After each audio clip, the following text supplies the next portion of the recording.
Welcome to the David Bradley Show with your host, David Bradley. How's everybody doing out there? All right, we're going to do a show today. It's kind of fun to me because I got off work, come home, started throwing stuff together, and I'm just like, oh my God, I was nowhere near prepared, and I do apologize up front.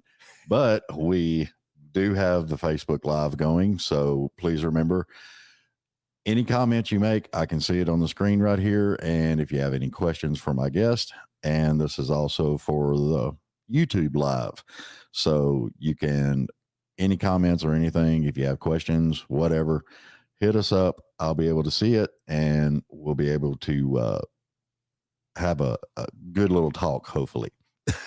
Yeah. Yeah.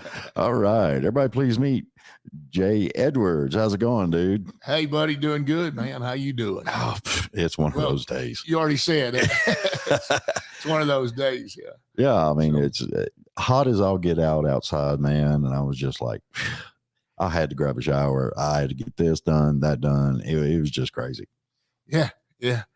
I'm sorry. I was just type in and tell my wife that this thing's live so she can see us live. Well, yeah, I mean, I see. I'm so far behind too. Well, I mean, we talked about it, and I was like, okay, well, we'll do live. We'll have some fun with it, Yeah. Oh man. So that's me. That's $1 million. A day late, a dollar short. A dollar late, a day short. Something like that. Something like that. I'm just impressed. You're getting the dollar. I'm still at 50 cents, man. Now, okay, yeah. You had to bring that up. Yeah, well, It's the lovely economy. So yeah. It is what it is. Yeah. So you was born in Arkansas. When did you start writing? I wrote my first song about 9 years old, man. My dad is a minister and a singer, and mom played accordion and piano, big old B3 organ, and man, dad played flat top and guitar, and still do today. They're up in northeastern Arkansas, pastoring the church and singing. They run around the country preaching, and he's got stories of him and her gathered around an old 55 microphone and standing out in Jackson Park in the middle of New Orleans, just singing and preaching. Just wearing it out. Oh yeah. You know that old song, Mama sang bass and Daddy sang tenor. Mm-hmm. Me and little brother just joined right in there. Oh yeah.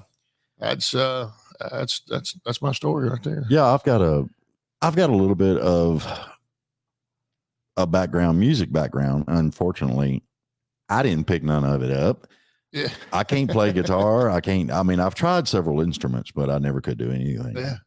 But my great grandmother was an Adamson, and it was all church.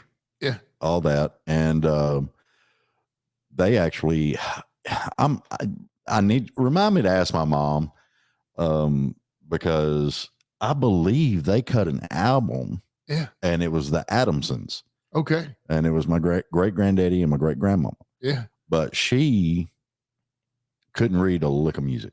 Yeah. She did everything by ear. And she had one of those, it used to be a automatic player piano. Oh yeah.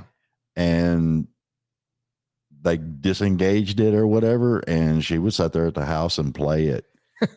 And she tried to teach me, and I couldn't pick it up. I could do chopsticks. I can wear out some chopsticks. Wear them chopsticks. I got you. Yeah.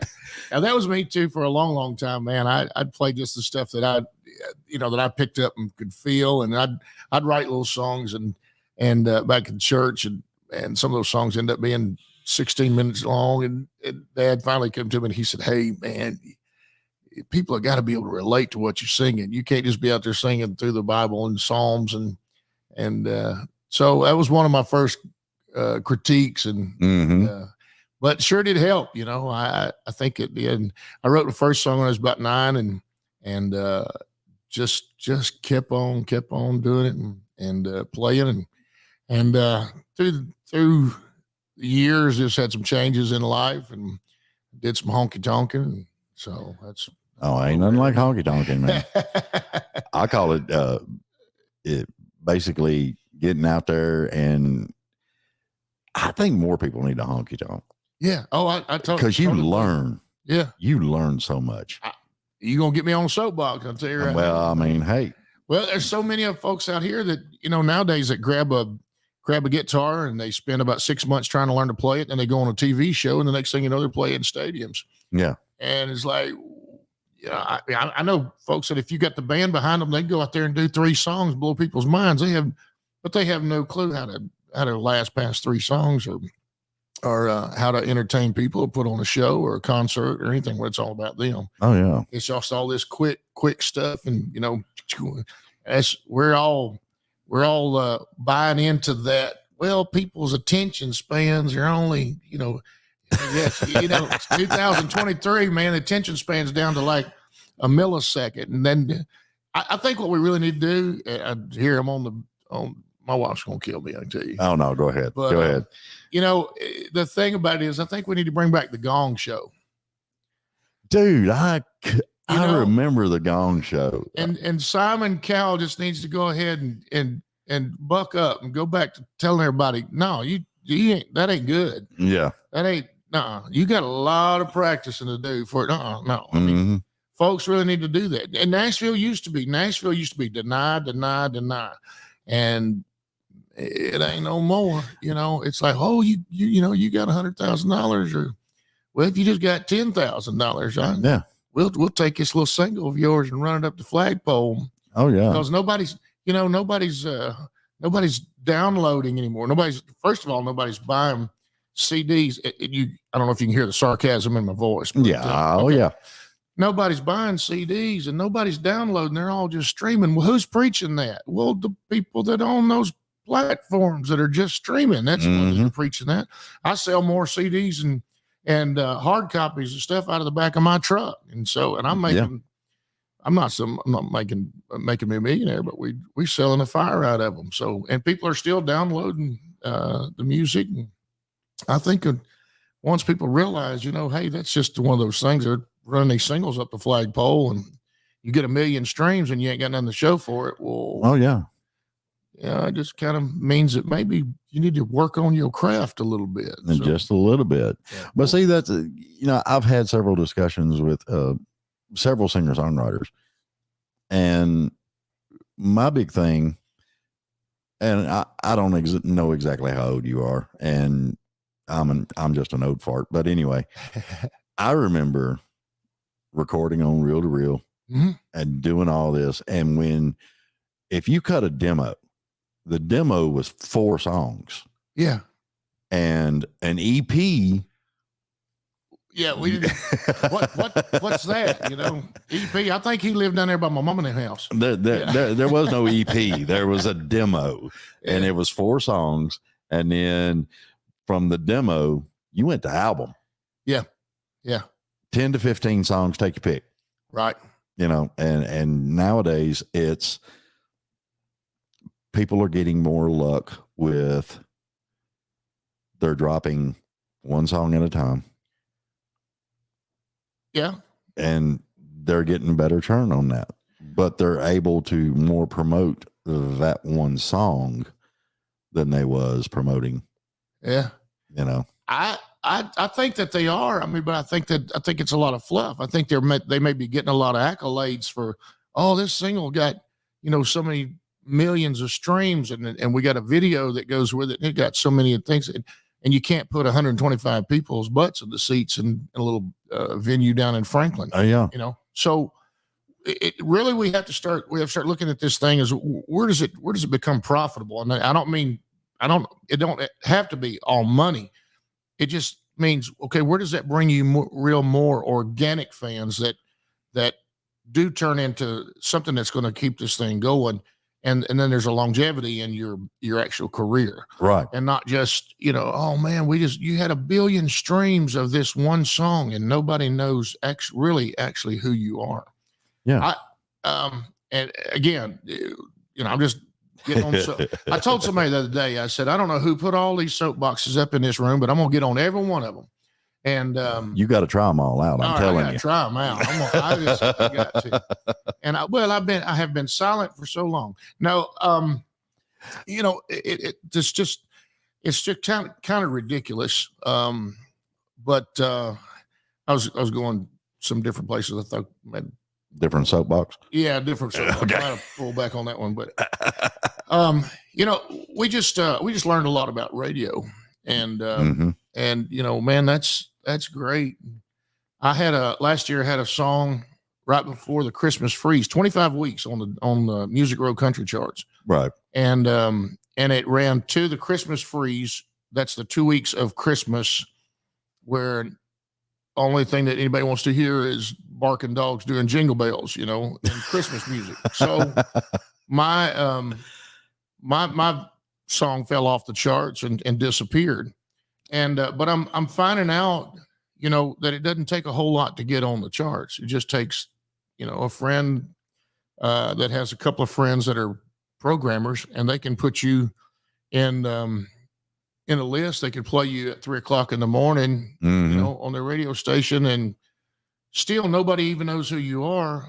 And I'm at number 71 on the Music Row Country charts. Yeah. So we topped at 71, and but everything else that we've gotten, that we've gathered and that we call profit, I made it off, doing my own thing and somewhere else. So, yeah. Well, see, this is where I get on my soapbox. Internet. Yeah. I have noticed, and I'm not going to name any names. I'm not going to, but I have noticed several people. I'm not even going to name it out. Mm-hmm. Several people getting these accolades, and in case everybody's wondering what I'm doing, accolades, awards, and all this other stuff. And it's from internet stuff. Yeah. And basically what you do is, it's easy. I looked at it like for this podcast. Mm-hmm. There's a podcast award show. Yeah. But to win that daggum thing, I have to fill it out. Yeah. I have to pay them $50. Yeah. To get on that platform. Yeah. And then I can take and I can holler at all my friends, relatives. I can stand on a street corner and go, hey man, vote for me, vote for me, vote for me. Mm-hmm. And then next thing you know, I've won an award. Yeah. But it don't mean a hill of beans. That's right. That's right. And so that's exactly what I was saying. You go out here and you do a song and you put this on Spotify and Apple Music. And I'm not griping at them. They're doing what they want to do. They're making money. Well, sometimes they're doing what they're told they need to do. Yeah. But people are going out there and doing that. And then what is the first thing that these platforms tell you to do? They say, well, go get your mama and your grandmama and them to sign up, pay us $10 a month, each of them, and get your fans. You've already got those fans. I mean, you could have just sold them a CD to your mama and your grandmama, but instead go out and get your fans and get them to sign up to our platform. And then they can stream your stuff from our platform, and then you rise up here. And if you get up here, we'll put you in 15% of our playlist. Mm-hmm. I don't know which end of the spectrum that 15% might be. It might be the bottom end. I have no clue. It may be in Tokyo. I don't know, but it's all, you get your people to come and sign up on our platform, and then you can be a big star. Well, I've already got my people. That's why I don't want to go out there and sign up to another different platform, another different place. And then I'm a big deal. When you look back at it, the only followers you got is the ones you already had. Yeah. So I've got a little over 13,000 people on Facebook that follow me, but I'm about 1 degree of separation or 2 degrees of separation removed from each one of them. Mm-hmm. Either they've been to a show or a friend of theirs has been to a show and told them, and then they looked me up and found me there. And see, that's the old way. Mm-hmm. I love that, yeah. Because I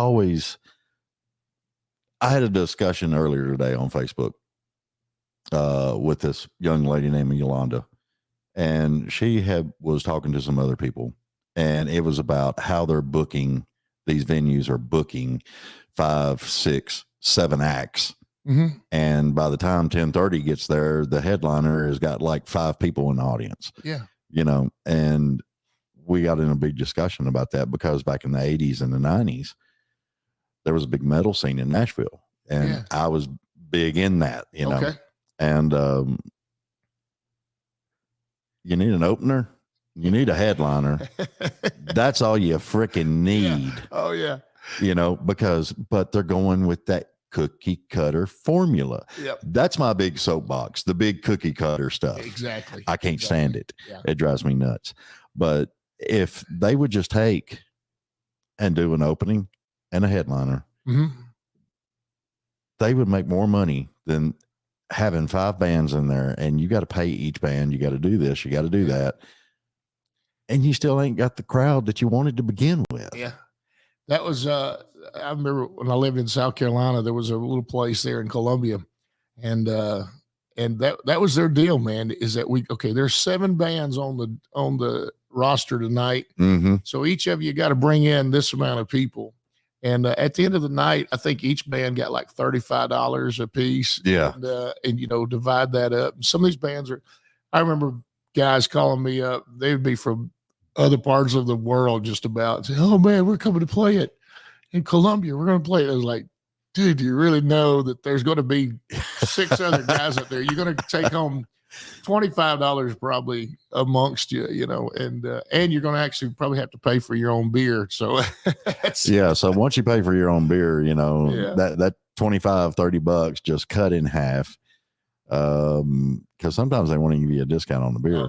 Sometimes. And then you might have enough for $5 in your tank and a McDonald's. That's about it.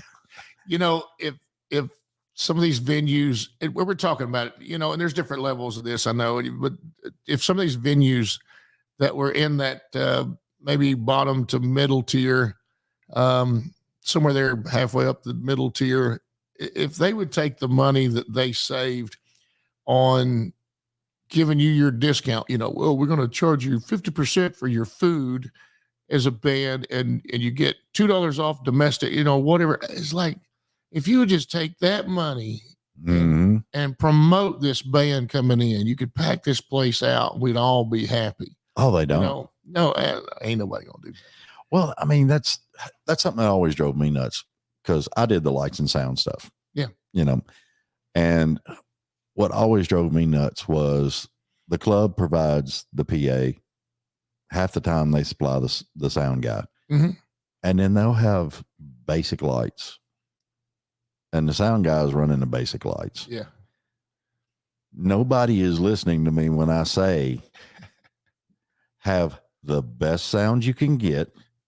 Yeah. And put the best freaking production light show you can. Yeah. Put the hazers in there. Do something. Because if you can take that full concert and condense it and put it in your club. Yeah.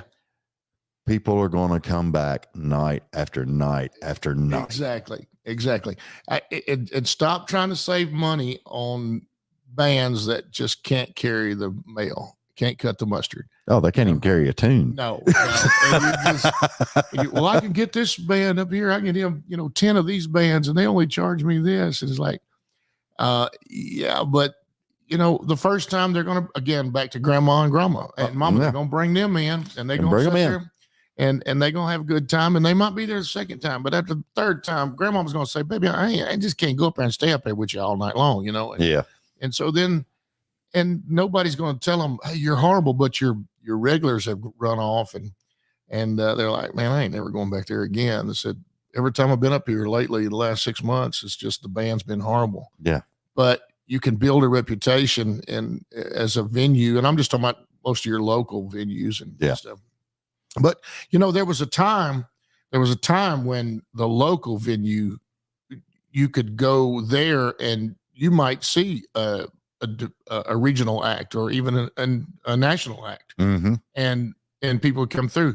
I did spend some time in South Carolina, and I remember I played with some of the guys that were really good friends of Marshall Tucker, and they rode together with Toy and Tommy, and so they'd say, yeah, man, you'd be sitting at the house and you get a phone call, and somebody'd say, hey, Toy Caldwell's on the phone. He said that, Y'all need to meet him in 3 weeks down at Cragknackers in Columbia and open for them. They're going to be there 2 nights and then get on the bus and they're going to go to Georgia for about 3 more shows and stuff.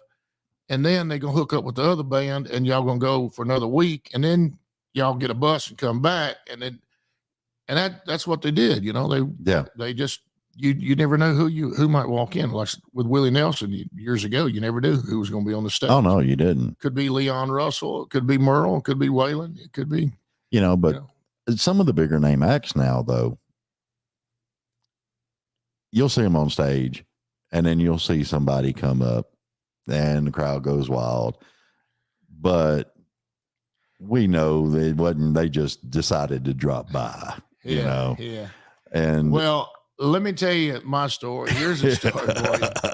So a couple of years ago, I opened for Aaron Lewis from Stained, and we were over at Brushy Mountain Prison over there north of Knoxville. Yep, I've actually been there. We ride side by sides out there. Yeah, it's a big place for riding side by sides and stuff. And they have in that old prison yard, they have those concerts. A friend of mine owns it and puts on all those concerts over there. And so I was opening for Aaron, and then of course I went on first. Later, because of something else, Ira Dean was actually supposed to be opening for Aaron. So they said, all right, well, you go for him. So I went out and played. Ira Dean came and did his show. Right. And then Aaron came out and played his show. And I had left my guitars and stuff up on the stage, because I didn't want to be taking my stuff off in the middle of the whole concert. Right.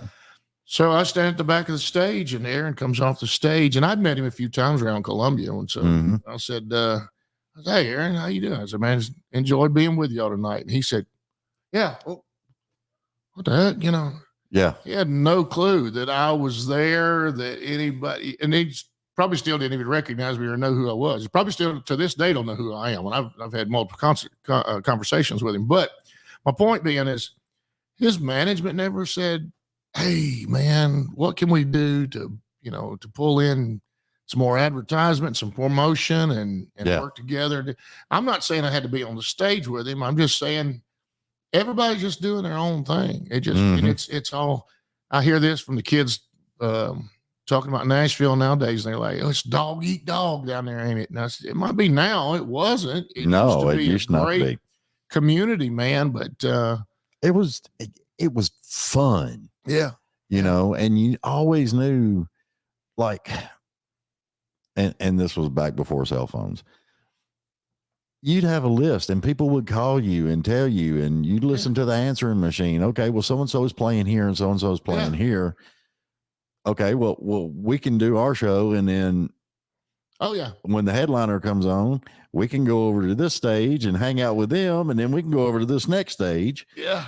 And we could just party all night and have fun. Exactly. That's the way it was when I first came to Nashville in 2009. My producer was Mike O'Neill, who was the drummer for a Kansas City Blues band, and he worked with Leroy Parnell and Susie Bogus and just a ton of other people. Worked at the old UA building, and Mike said that years ago, before that, he passed away a while back, but he said that that they used to play out in Oklahoma in a lounge right next door to another lounge that Kenny Rogers played in. And so Stevie Glassmeyer was keyboard player for Kenny Rogers. And so Mike said, we'd do our set and Kenny and all them would come in through the side door and they'd sit there and hang out with us. He said they'd be there for almost an hour. And then we'd say, we're taking a break. So they'd go over there and start their set, and we'd walk right out the side door into the other side door, and we'd sit over and hang out with them. So he said it's just what you did.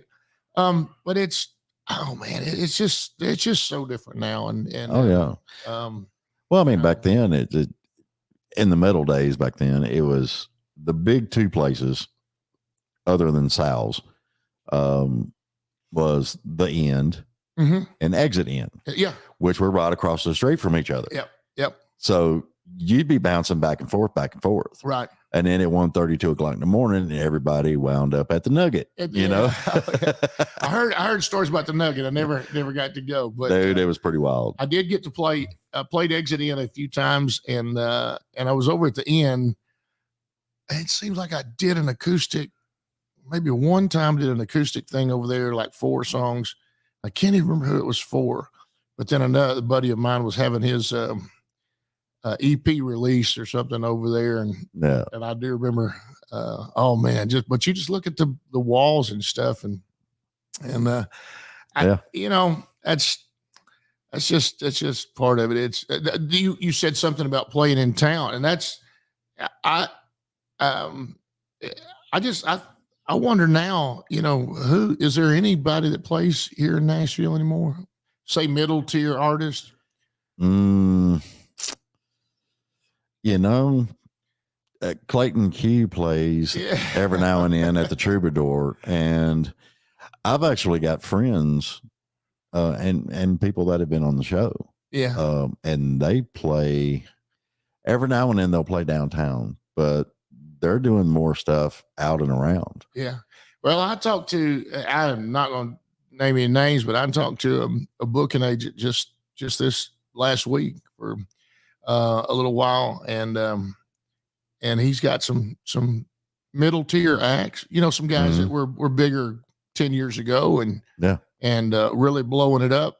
And maybe they're not as high up there as they were, but they're still middle tier.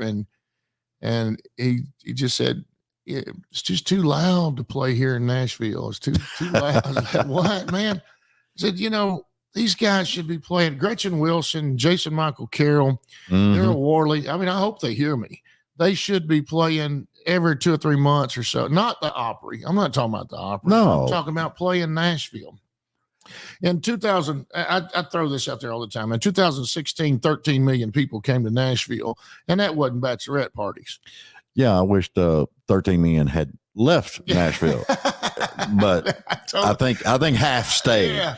Well, but I'm talking about tourists and stuff. You know, people coming in for tourism, but yeah, you know, they came and that wasn't all because of the Titans or the Predators or bachelorette parties. That was because they thought that Nashville was still Music City. And yeah, I don't know if this is in your notes about me or not, but they asked me a few years ago to go downtown and play. And they said, hey man, come down here on Broadway. And I said, all right, but I'm going to do my own thing. And they said, no man, won't you do that Bob Seger and get them people in here? And I said, nope, not going to do it. I said, I'm going to do my originals and we're just going to see what's happening. I'm just too big, too old and too mean. They didn't want to mess with me. And I started, and we started at Bootlegger's Inn down on 2nd and Broadway. And it's not a big place. Started on Sundays. You originally started there on a Tuesday night late, and we saw that we could do, and we said, okay, let's move this to Sundays from 11 to 3. 4 hours. I'd sit down there and play original music for 4 hours. And it was almost, tourists would come in from all over the world, and just like they'd been out in the desert and found, you know, an oasis or something, they'd come stumbling in, fall in on their knees and say, man, this is why I came to Nashville. Yeah. And I'm not bragging on myself. I'm just telling you what they would say. This is why I came to Nashville. Oh yeah. I've been here 8 days. I haven't heard anything original, and it's not just original.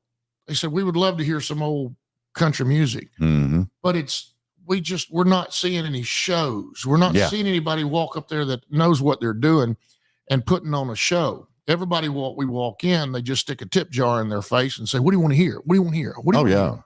And it's this jukebox thing. And if you tell them something that they don't know, they're like, well, I'm going to get that $20. So let me listen to it on my phone for just a minute. And I'll learn. Yeah, okay. And then he sing you a crappy version of your favorite song. And you still got to pay them $20. Yeah. You know, and see, and to go with that, the CMA Fest. I was actually doing my show out at Nash Fox Studios. And after, oh God, I can't remember what day it was.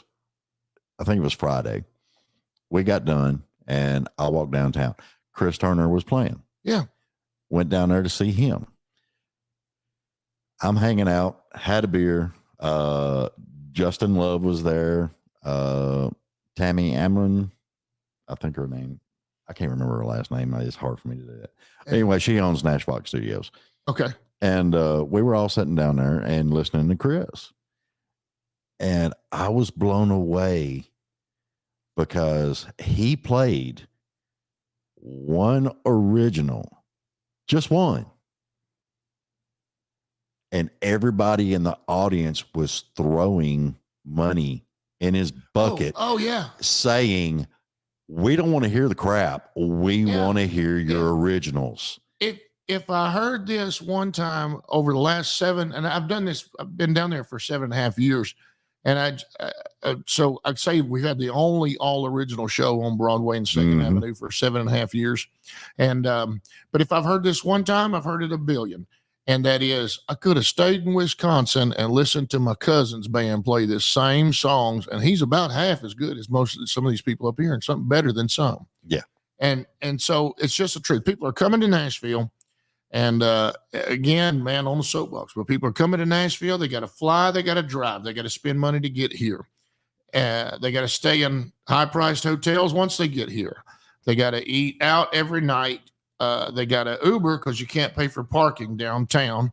So they're paying to drive back and forth to Broadway because they don't know anywhere else. They can't go to the Opry every night of the week. And if you did, you'd only see some artists that you know sing a song and a half.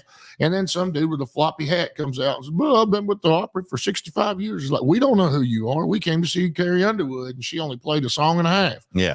So you got that. And then you're drinking high-priced drinks, and you walk from bar to bar, and every bar you step into, there's some little person in there that just got here 2 weeks ago. They just moved here from Ohio 2 weeks ago, and they're playing, Strawberry Wine. Yeah. Because every girl is the best singer of Strawberry Wine, and you can't convince her otherwise. And, I know. And it's ridiculous. But the thing about it is they get labeled drunk tourists. Well, I mean, I've told people before, you don't really have to go in the bars down there now. Yeah. Because they close off that part of Broadway. Yeah. Oh, yeah. Only thing you need is a cooler, a lounge chair, and just set up in the middle of the street, and you can hear every freaking bar. Yeah. And it used to not be that way. Right. So, I mean, they're spending the money to come here, and then, but see, somebody is, true. Listen to me now. Listen to me. I'm going to tell you something. Somebody is telling the folks that are down there playing. You talked about Chris Turner singing one original song. Yeah, that was just the start. After the money, people started bugging him and telling him, we don't want to hear the crap. We want to hear your originals. Yeah. He finished out the night with originals. Same thing with Britt Stokes. I saw Britt Stokes a while. He had 45 minutes to finish up his show. And I said, Britt, I want to hear What I Like About You. I said, you wrote it, sing it. And so Britt Stokes starts singing this song. The crowd goes wild. People start coming in from outside listening to him. And he was doing well before. He does a great job. But when he started singing his originals, and people were saying, hey, I don't recognize this song. I'm going here to hear this guy. This cat can sing. Yeah. And we're saying, here's an original song for you. And he did it.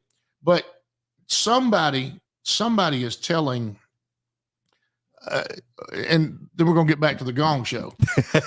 Somebody is telling these young folks coming into town, no, these drunk tourists don't want to hear your original songs.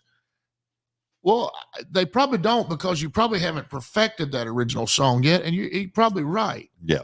But it's not original songs that the tourists don't like. It's the fact that you don't know how to put on a show, and that your song was not that good in the first place. Mm-hmm. So why don't some of the venues just start saying, you know what, it's not really drunk tourists. What it is that you're not that good, but you were available and you look cute on stage. So go on up there and, shake around a little bit and, and sing, that, or Dixieland Delight. And we'll do that 25 times a night and you'll be fine. But somebody's got to come back and say, no, that don't sound good.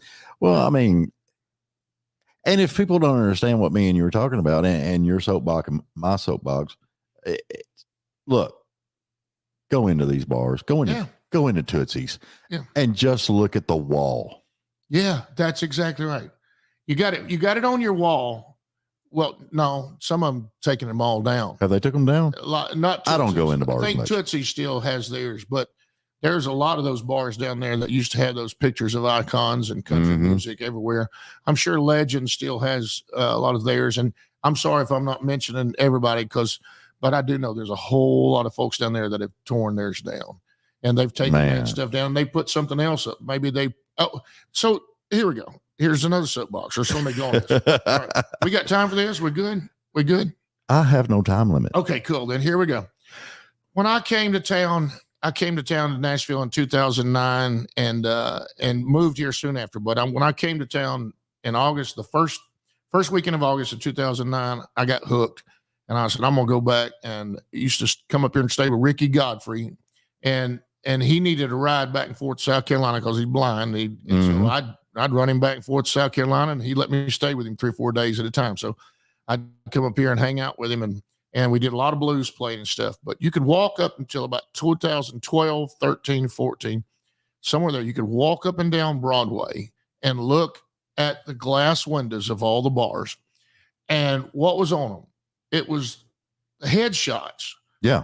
And like marquees, but headshots of not super famous people, but it was up and coming people that played there in that bar, say Wednesday, Thursday, and Friday. So-and-so plays here at this shift, and you need to catch her.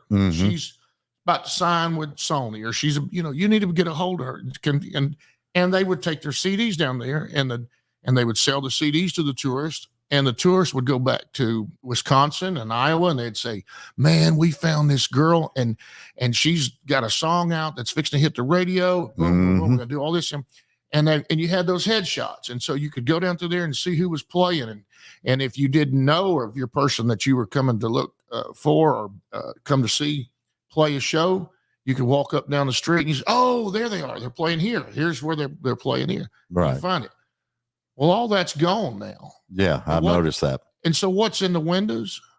The T-shirts or the brand of the venue itself. Yeah, the bar. So buy our T-shirt that advertises our bar and say, well, who's playing the music? Oh, we don't know that, but you need to buy a T-shirt from, the 300 bars that are down there on Broadway.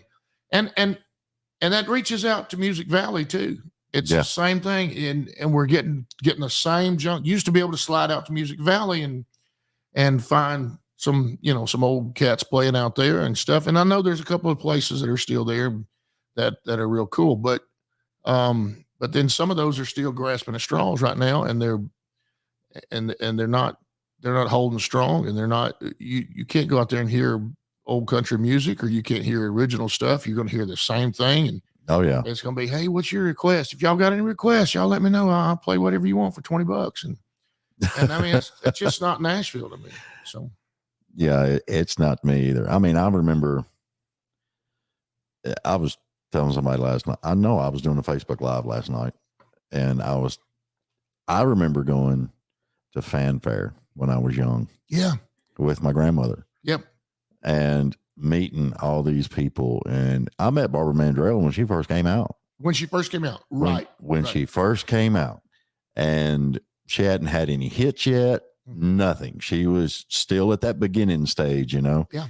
But it was Fanfare, and you got to meet people, and they had the headshots, and they would sign the autograph for you, and you could shake hands and take 35mm pictures. Yeah. And I loved the crap out of it. Yeah.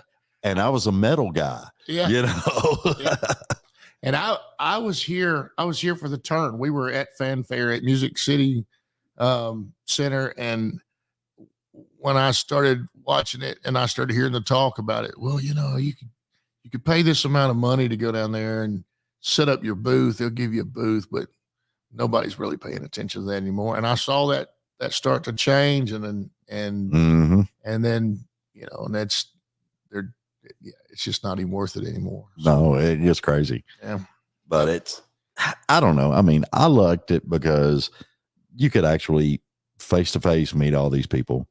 Yeah. They had their 45s. Yeah. That's kicking it back old school there. Yeah. Yeah. They had their 45s, and I think later on it was the cassettes. They had cassettes, and you could go to Opryland later, Yeah. and go ride the rides and hang out. And a lot of, especially some of the younger folks, they don't understand Opryland. They had the Grand Ole Opry there, but they also had a lot of little venues inside, Right. that put on shows. Yeah. I mean, it was a great place. Yeah. I loved it. Shows. I mean, that we keep saying that is shows. Again, who plays in that? I don't see where Gretchen Wilson is playing Nashville. I don't see where. Dude, I'm telling you, if Gretchen Wilson was to play somewhere downtown Nashville, Yeah. or if she just wanted to sneak on stage somewhere one night, Oh, I know. and I could find out, Yeah. I'd be like, "You go, girl. I'm right there." Yeah. Yeah. I mean that Because she came from that. Yep. She came from the bars and having to sing covers all the time and doing all that stuff. And then she hit, Yep. and that's paying your dues to me. Yeah. You remember Fiddle and Steel down on Printer's Alley? Mm-hmm. And Rick Tiger used to run the hot dog stand in between. Yep. So he and I wrote some songs together. He passed away a couple of years ago, but man, that was my buddy. And I've been in there plenty of nights, and you see John Rich come in and somebody would say, "John, you need to get off the stage, man. It's time for you to go sit down. You having too much fun with that bottle of alcohol. Go sit down somewhere." But and I'm just messing. But you never knew, man. You never did. And you'd look up, and that was the same thing too. You could walk down Broadway.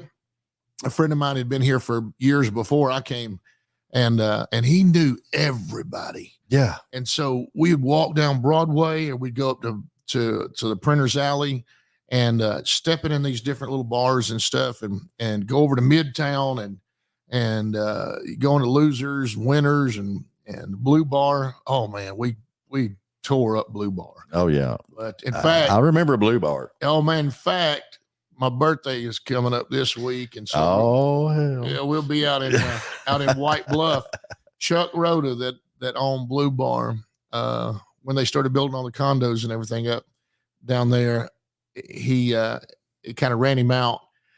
And a couple of years later, he went to White Bluff, Tennessee, started a little place called the Salt and Pepper Grill. Yeah. And he said, "We're not even open yet, but can you come down here and set up and play some music?" And I said, "All right." And they were having a little festival in White Bluff, it ain't but about that little big right there.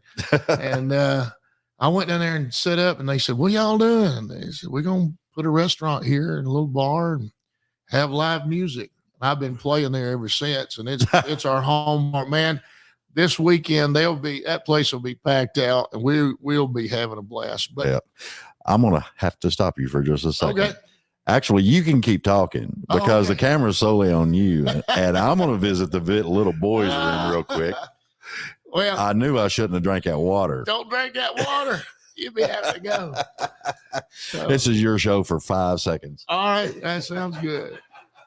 Well, I was just going to say, man, that my buddy used to take me in, and for those of y'all that are watching, there are other people in the room. I'm not just talking by myself. So a buddy of mine used to walk around with me, and we'd go to Broadway, and we'd go to Printer's Alley and Midtown, and just up and down DeMonbrian, and step into places like that. You could step into Tin Roof in DeMonbrian, and there'd be songwriters sitting around. You know that song that you just heard on the radio? That's the dude that wrote it right there. That's that group that right there. And I was like, "Oh, cool!" And we got to meet all those guys, and on Broadway or whatever, you'd look up and see somebody playing the drums. You say, "Oh man, that guy right there plays for Alan Jackson, and this guy over here plays for Daryl Worley," or and that's what you did, man. The musicians were just coming in, playing a little bit, and hanging out with their buddies, playing for beer money, and you could go all over Nashville and see players, songwriters, and singers, and who knew Craig Campbell might jump up there and sing a few songs at the Fiddle and Steel, and he's like, "Oh man, oh yeah," Clay Walker and You never knew. You just never knew. But I remember walking down Broad Street. My aunt took me down there, and I was 14, maybe. We went down there, and there used to be a little ice cream shop down there, right on Broad. It's called Candyland. Mm-hmm. You remember it? I don't. You wasn't here then. No, I wasn't here. But it was called Candyland, and you could go in, and it had the old soda fountain, homemade. Well, I mean, as close to homemade as you could get. Banana splits. Yeah. All kinds of stuff. The old timey floats, all that. And we're down there, and we're getting one. And I turned around, and George Jones is standing there next in line, fixing to order him some ice cream, Yeah. And it was cool. And, from Nashville, biggest part of the time, if an artist, big name artist, runs into somebody, they don't go all gaga. Mm-hmm. It's just like, you might see John Rich any day somewhere, Yeah. Hey, John, how you doing? And go on Sure. about your business, and you can't do that out in LA probably. I imagine it might be a little bit different out there. I think that's where the paparazzi got big out there, but, we, I tell you a little story. It must've been about 2010. I was here, and before they built those condos there on DeMonbrian right there, across from what's Live Oak now, it used to be the Red Rooster and all that kind of stuff. It used to just be an empty lot, but there was a parking lot, and then there was a grassy knoll, but it was kind of rocky, and so everybody couldn't drive up there on it. I had a big old 4-wheel drive Suburban, big old ugly looking thing, so I'd just drive over the rocks. I'd park up there on the grass, and we'd go play at the Red Rooster and do blues jams and all kinds of stuff. We'd go down to Tin Roof.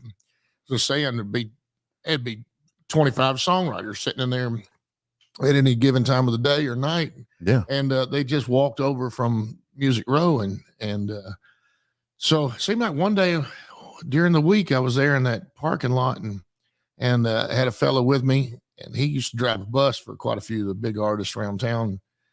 And I said, "Oh, that's Nashville, ain't it? Look right there." I said, "Right out here in the middle of the parking lot, there's people out here just walking around with horses." And right downtown Nashville, there's a guy standing out there holding this horse, and he looked like they were selling it or buying or doing. I don't know what they were doing, but there's this guy standing there holding this horse, and the horse is right there. And it's, man, it's a beautiful horse. And he turned around and looked, and he said, "You talking about Pencil Neck Geek?" And I said, "Do you know the name of the horse? How do you know the name of that horse?" He said, "No, the guy, I can't remember his name, that's holding it." I said, "The guy that looks like Randy Travis." He said, "Oh yeah, that's his name, Randy Travis." That's him. And Randy Travis is sitting out there in a parking lot holding a horse across from Tin Roof. And I was like, well, boy, that's Nashville right there. Oh yeah. But what Nashville used to be. Yeah, it was 2011, I think, 10, maybe 2010. And it's and we're not sitting here like a bunch of old codgers saying, "Well, it used to be," we're really not. We're talking about the fact that the fun to me, and a whole culture, and country music and music of any kind, blues music. There was blues that came in out of here, and as just a complete whole culture that is just twisted and turned around, and now it's just, it is like LA. It's like LA, the casting couches of LA, and the people that go there with their dreams.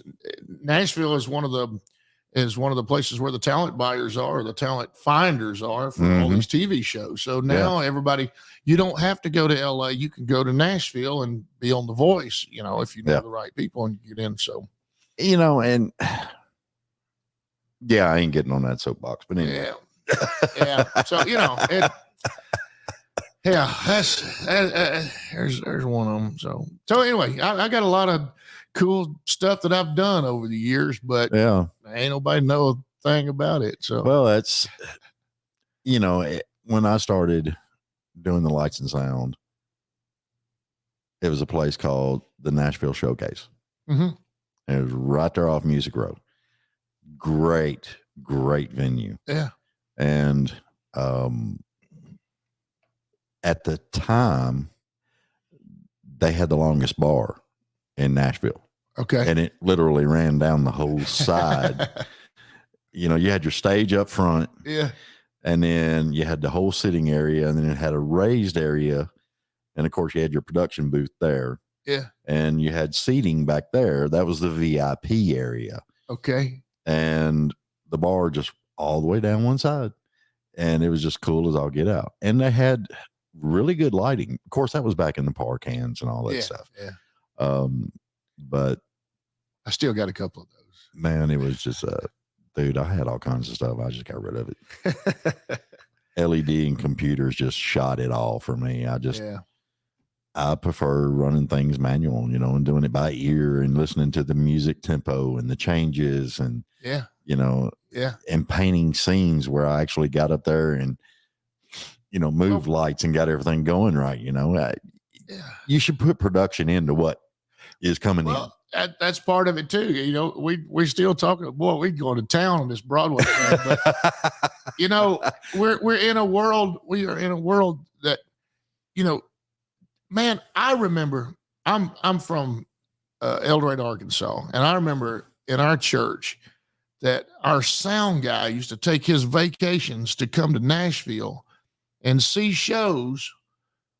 But he sat back by the sound board just to watch what the sound guy was doing. Yeah. And he'd come back and say, "Oh man, I was watching so-and-so at this concert, this show down there." And he'd named off somebody, and I said, "Oh man, how'd they sound?" He said, "I don't know. I was watching the soundboard and listen what we can do." And he'd come back with ideas. Yeah. Because he'd sit back there and watch the soundboard. Now everything's digital and it's all saved and people are like, "Hey man, you know, let's set it and it's on the tablet." And you know, you can't change it or anything. And you get in the middle of a show and all of a sudden something. I switch guitars. I switch from acoustic to electric guitars, and I would do this even downtown. I mean, some old guy come out of been about a year ago. He come down and said, "Well, you need 2 guitars for it." And I said, "Man, you don't even know. I carry 5 when I'm going, even to play on Broadway. I go in because I'm doing something totally different. And leave me alone. That's what I'm doing. You know, you go do what you want to do. I'm doing what I want to do. I'm not down here just I change my strings, you know, once a week too. So a lot of people don't understand though. Yeah. Each guitar could have a different personality, a different tone, a different feeling with it all together. Yeah. You know, and so people don't understand it. I know. And especially you know, this sound guy's back there and he's like, "Yeah, man, I got to go check on this other soundboard across the street." And you go over there and switch to an acoustic guitar and there's no sound. And you're like, "Hey man, what happened?" "Oh yeah, I muted that one." Say, "I can handle that from the stage. Just leave me alone." So yeah, that's all right. I'm gonna get off that. I'll get off that soapbox. Okay. I mean, it don't matter to me. Say, I just love talking about music, period. I do too. I love music. I love the whole thing, man. I love, again, when I first came here to this town, my producer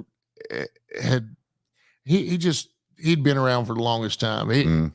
I'd like to tell this story sometimes. He said, you know, I'll see if I can tell this right. He said, I was sitting in Memphis in between 2 bars. And he said, in the alleyway out from behind Miss So-and-so's, we was eating fried chicken. He said, it was dripping off. He said, I was sitting on the curb out in the alleyway. And he said, I was feeling down. I turned around and I said, Muddy, I think I'm just going to pack up and move to LA. He said, I'm tired of the scene here. And he said, and Muddy turned around. I said, wait, Muddy who? He said, Muddy Waters. And I said, you was in the alley eating fried chicken with Muddy Waters sitting on the curb telling him that you think you're going to move to LA because you're tired of what, and he said, yeah, that's the story. He said, Muddy Waters told me, he said, oh, Neil, if you ain't happy on this crap pile, you ain't going to be happy on the next one.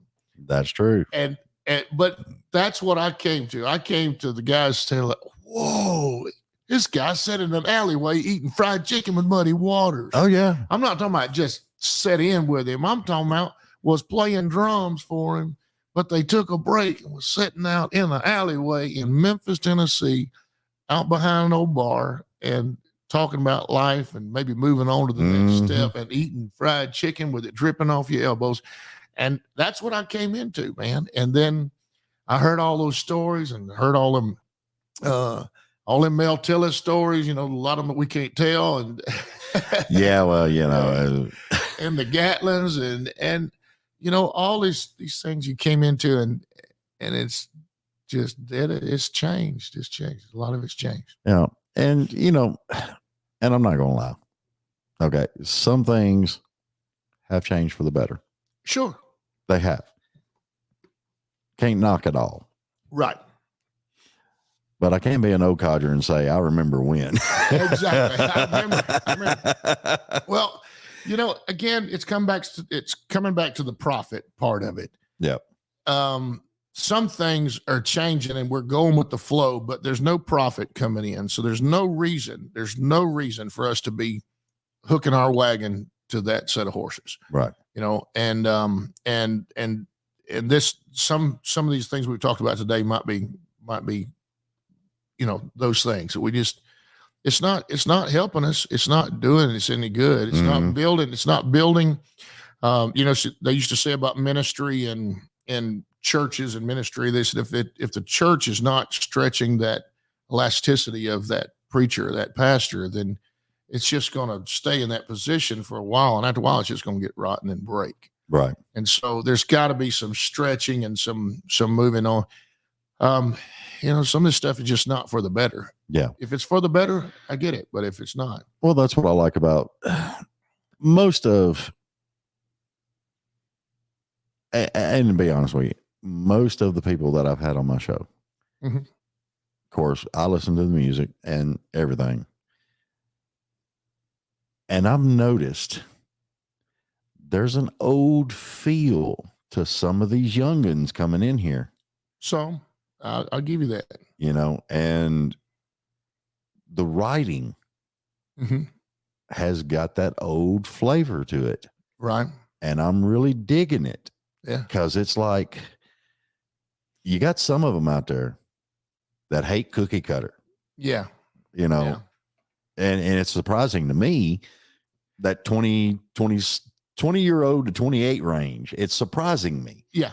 Because they don't want the cookie cutter and they want to make their music. Right. So you get that old flavor to it, Yeah.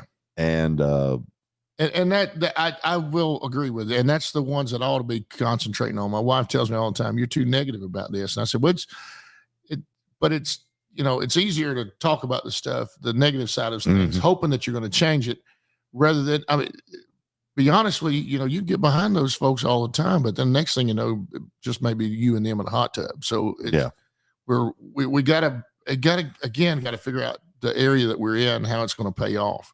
Social media to me was supposed to kind of level the playing field and give some folks that needed a break.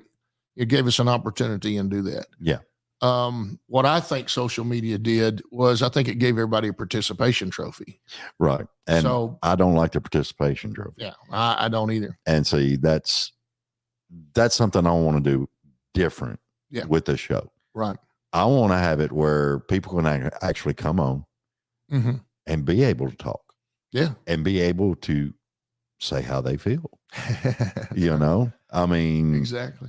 I don't like, because you got a lot of them out there, their sponsors and stuff like that, they stifle them quick. Yeah. Yeah.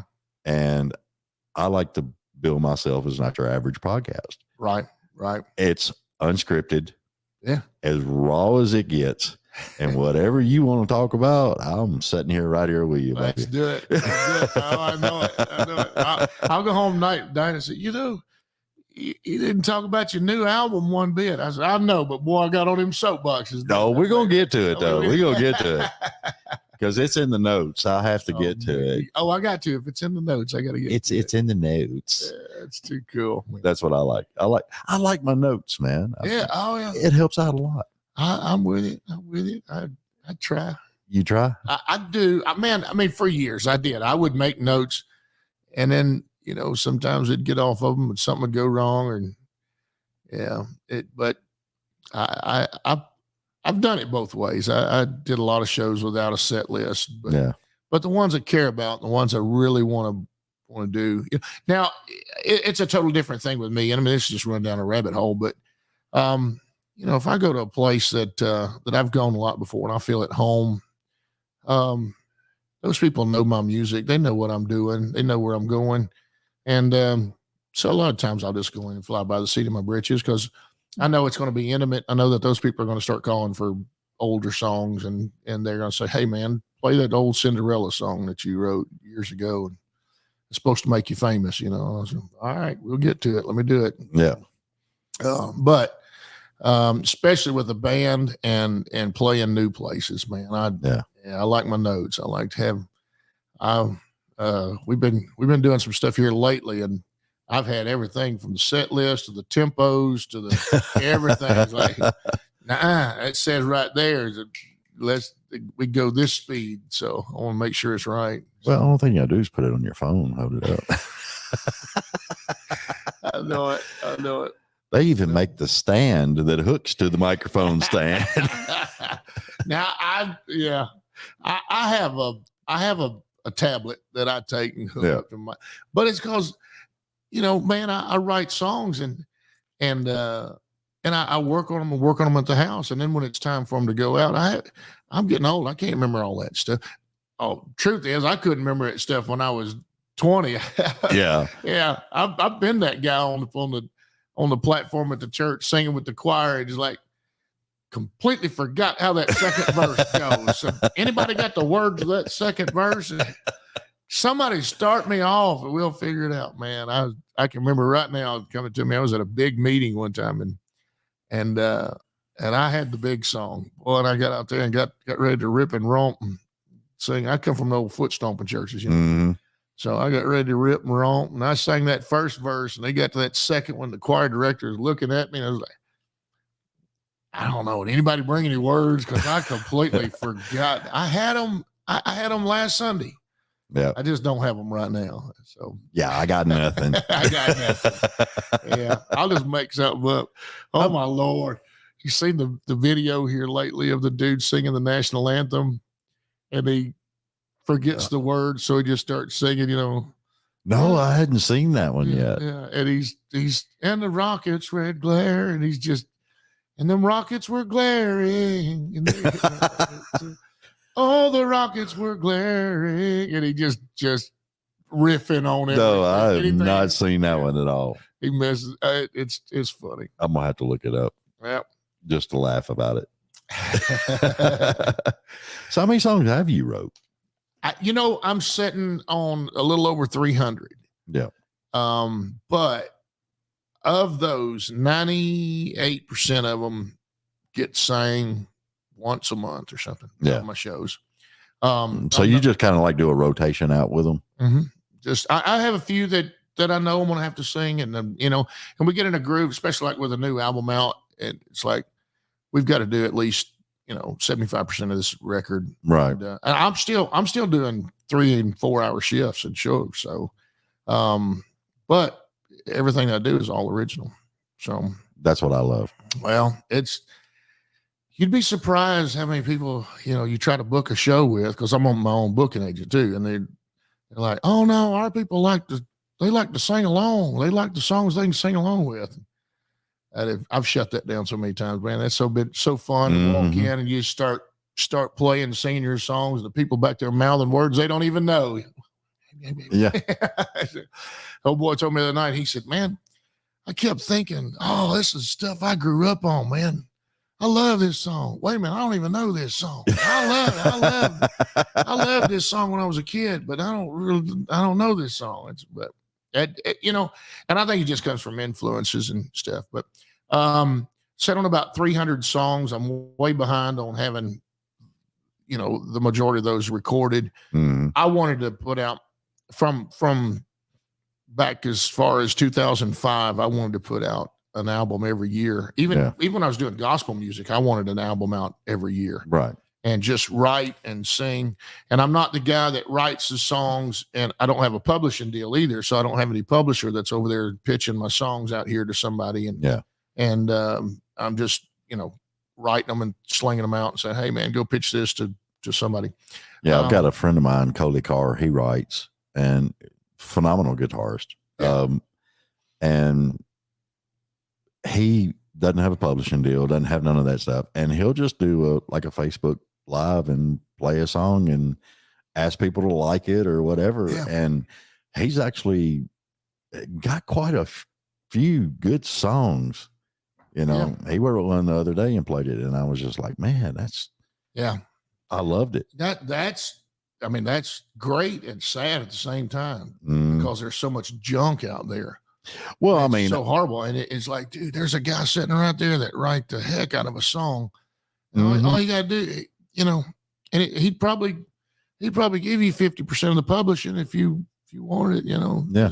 He might give you 100% of the publishing if you just he'd just be happy. Yeah. I mean, that's me, man. Sometimes I just wish I had a place to throw a couple of them out and throw them your way. And hey, try. Well, I mean, I know this is the way I feel because growing up in the industry and everything that I did, I wholeheartedly feel this. I feel that 75% of the best songs, the best singers, and the best musicians were only in Nashville for a year and they disappeared. Okay. Because they couldn't cut it with all the bull crap, everything else. Nashville wore them down. I can believe that. Yeah. And that's just the way I feel. Yeah. There is so much talent out there. Yeah. Yeah. It truly, it is. There's, it's just, I think it is, but there's just, and again, I'm getting on the negative side. I'm not trying to get on the negative side, but we just opened this thing up, man. The floodwaters are opened up and there's just so much junk that's out there too. Mm-hmm. I think that's what beat a lot of them down was, you sit there. Yeah. It's like anything, a job, 9 to 5 job. You go in, you bust your butt. You're doing everything you're supposed to do. You go over and above. You make sure things are done correctly. You follow all the rules. And here comes Mr. Late all the time. Yeah. Comes in inebriated or, not up to the weather. Yeah. And next thing you know, he's the next assistant manager. Yep.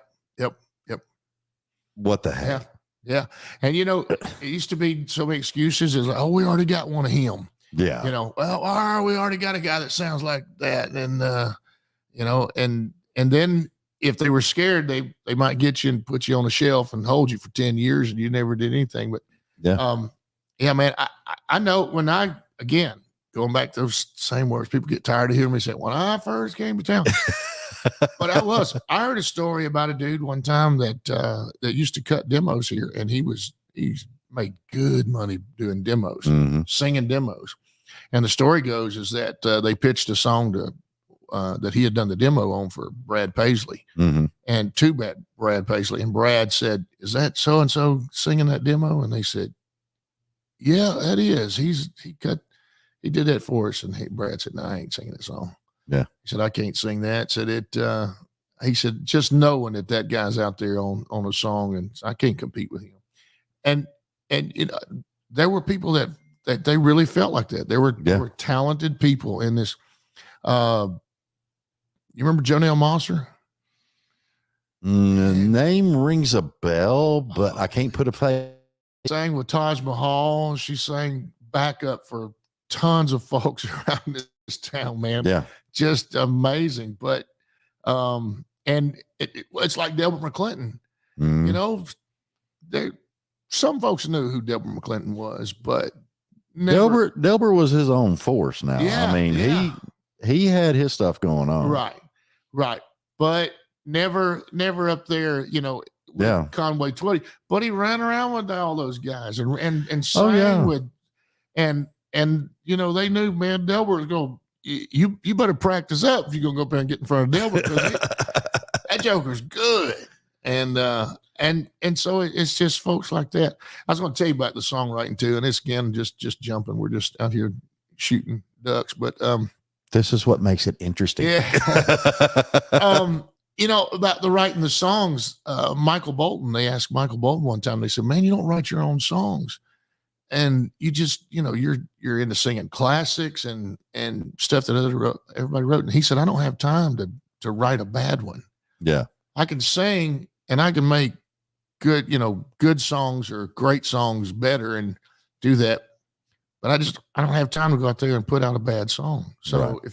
if that's not my forte, then I go out there and I'll just sing what you write, and you know, we'll make a hit out of it.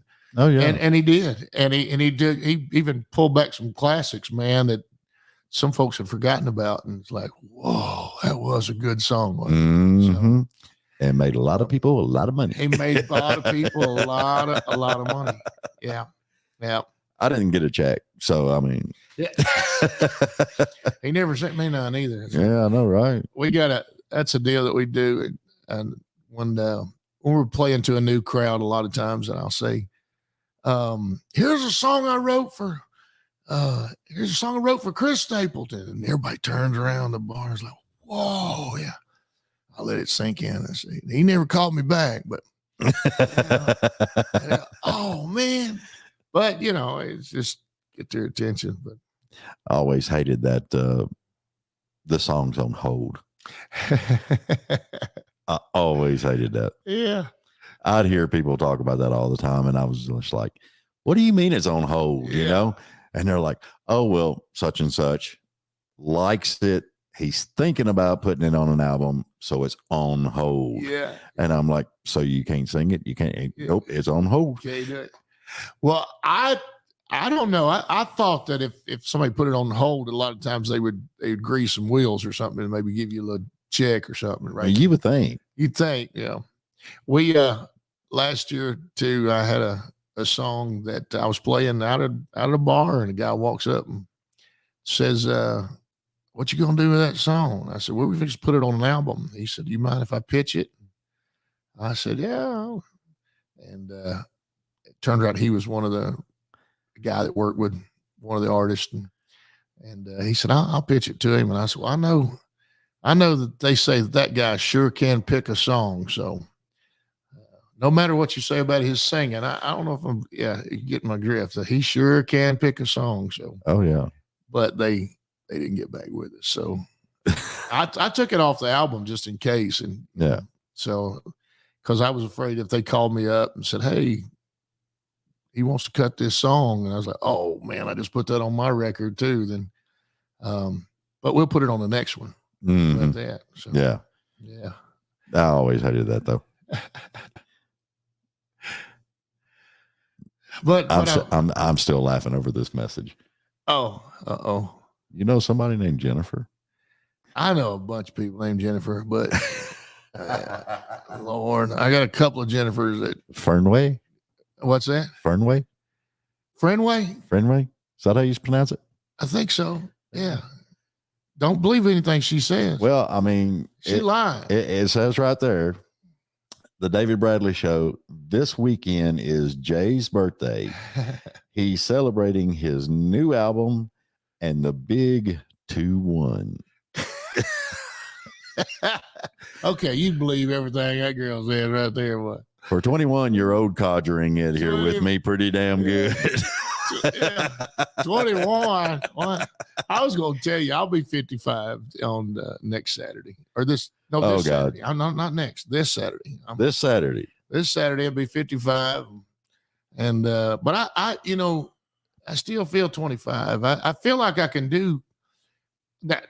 So we did a show Saturday, and I did a little jumping around on the stage, and man, I got with it. We had a great time, and so yeah. But you felt it the next morning. Didn't Sunday you? Was a little different. Yeah. It's like Saturday I was 29. I'll get 29. Saturday I was 29. Sunday morning I was doing 83. I tell you about that. Oh yeah, that was rough. But Yeah, my birthday was how many days ago? What's today? The 25th? Last Thursday. oh, happy birthday, belated birthday. I turned 58. Oh, okay. All right. Well, man, you doing good. You looking good. I mean, I ain't hitting on you or nothing. But Well, I mean, I appreciate it. Nowadays. I need to get rid of this little thing right here. Yeah. It gets on my nerves. Oh yeah.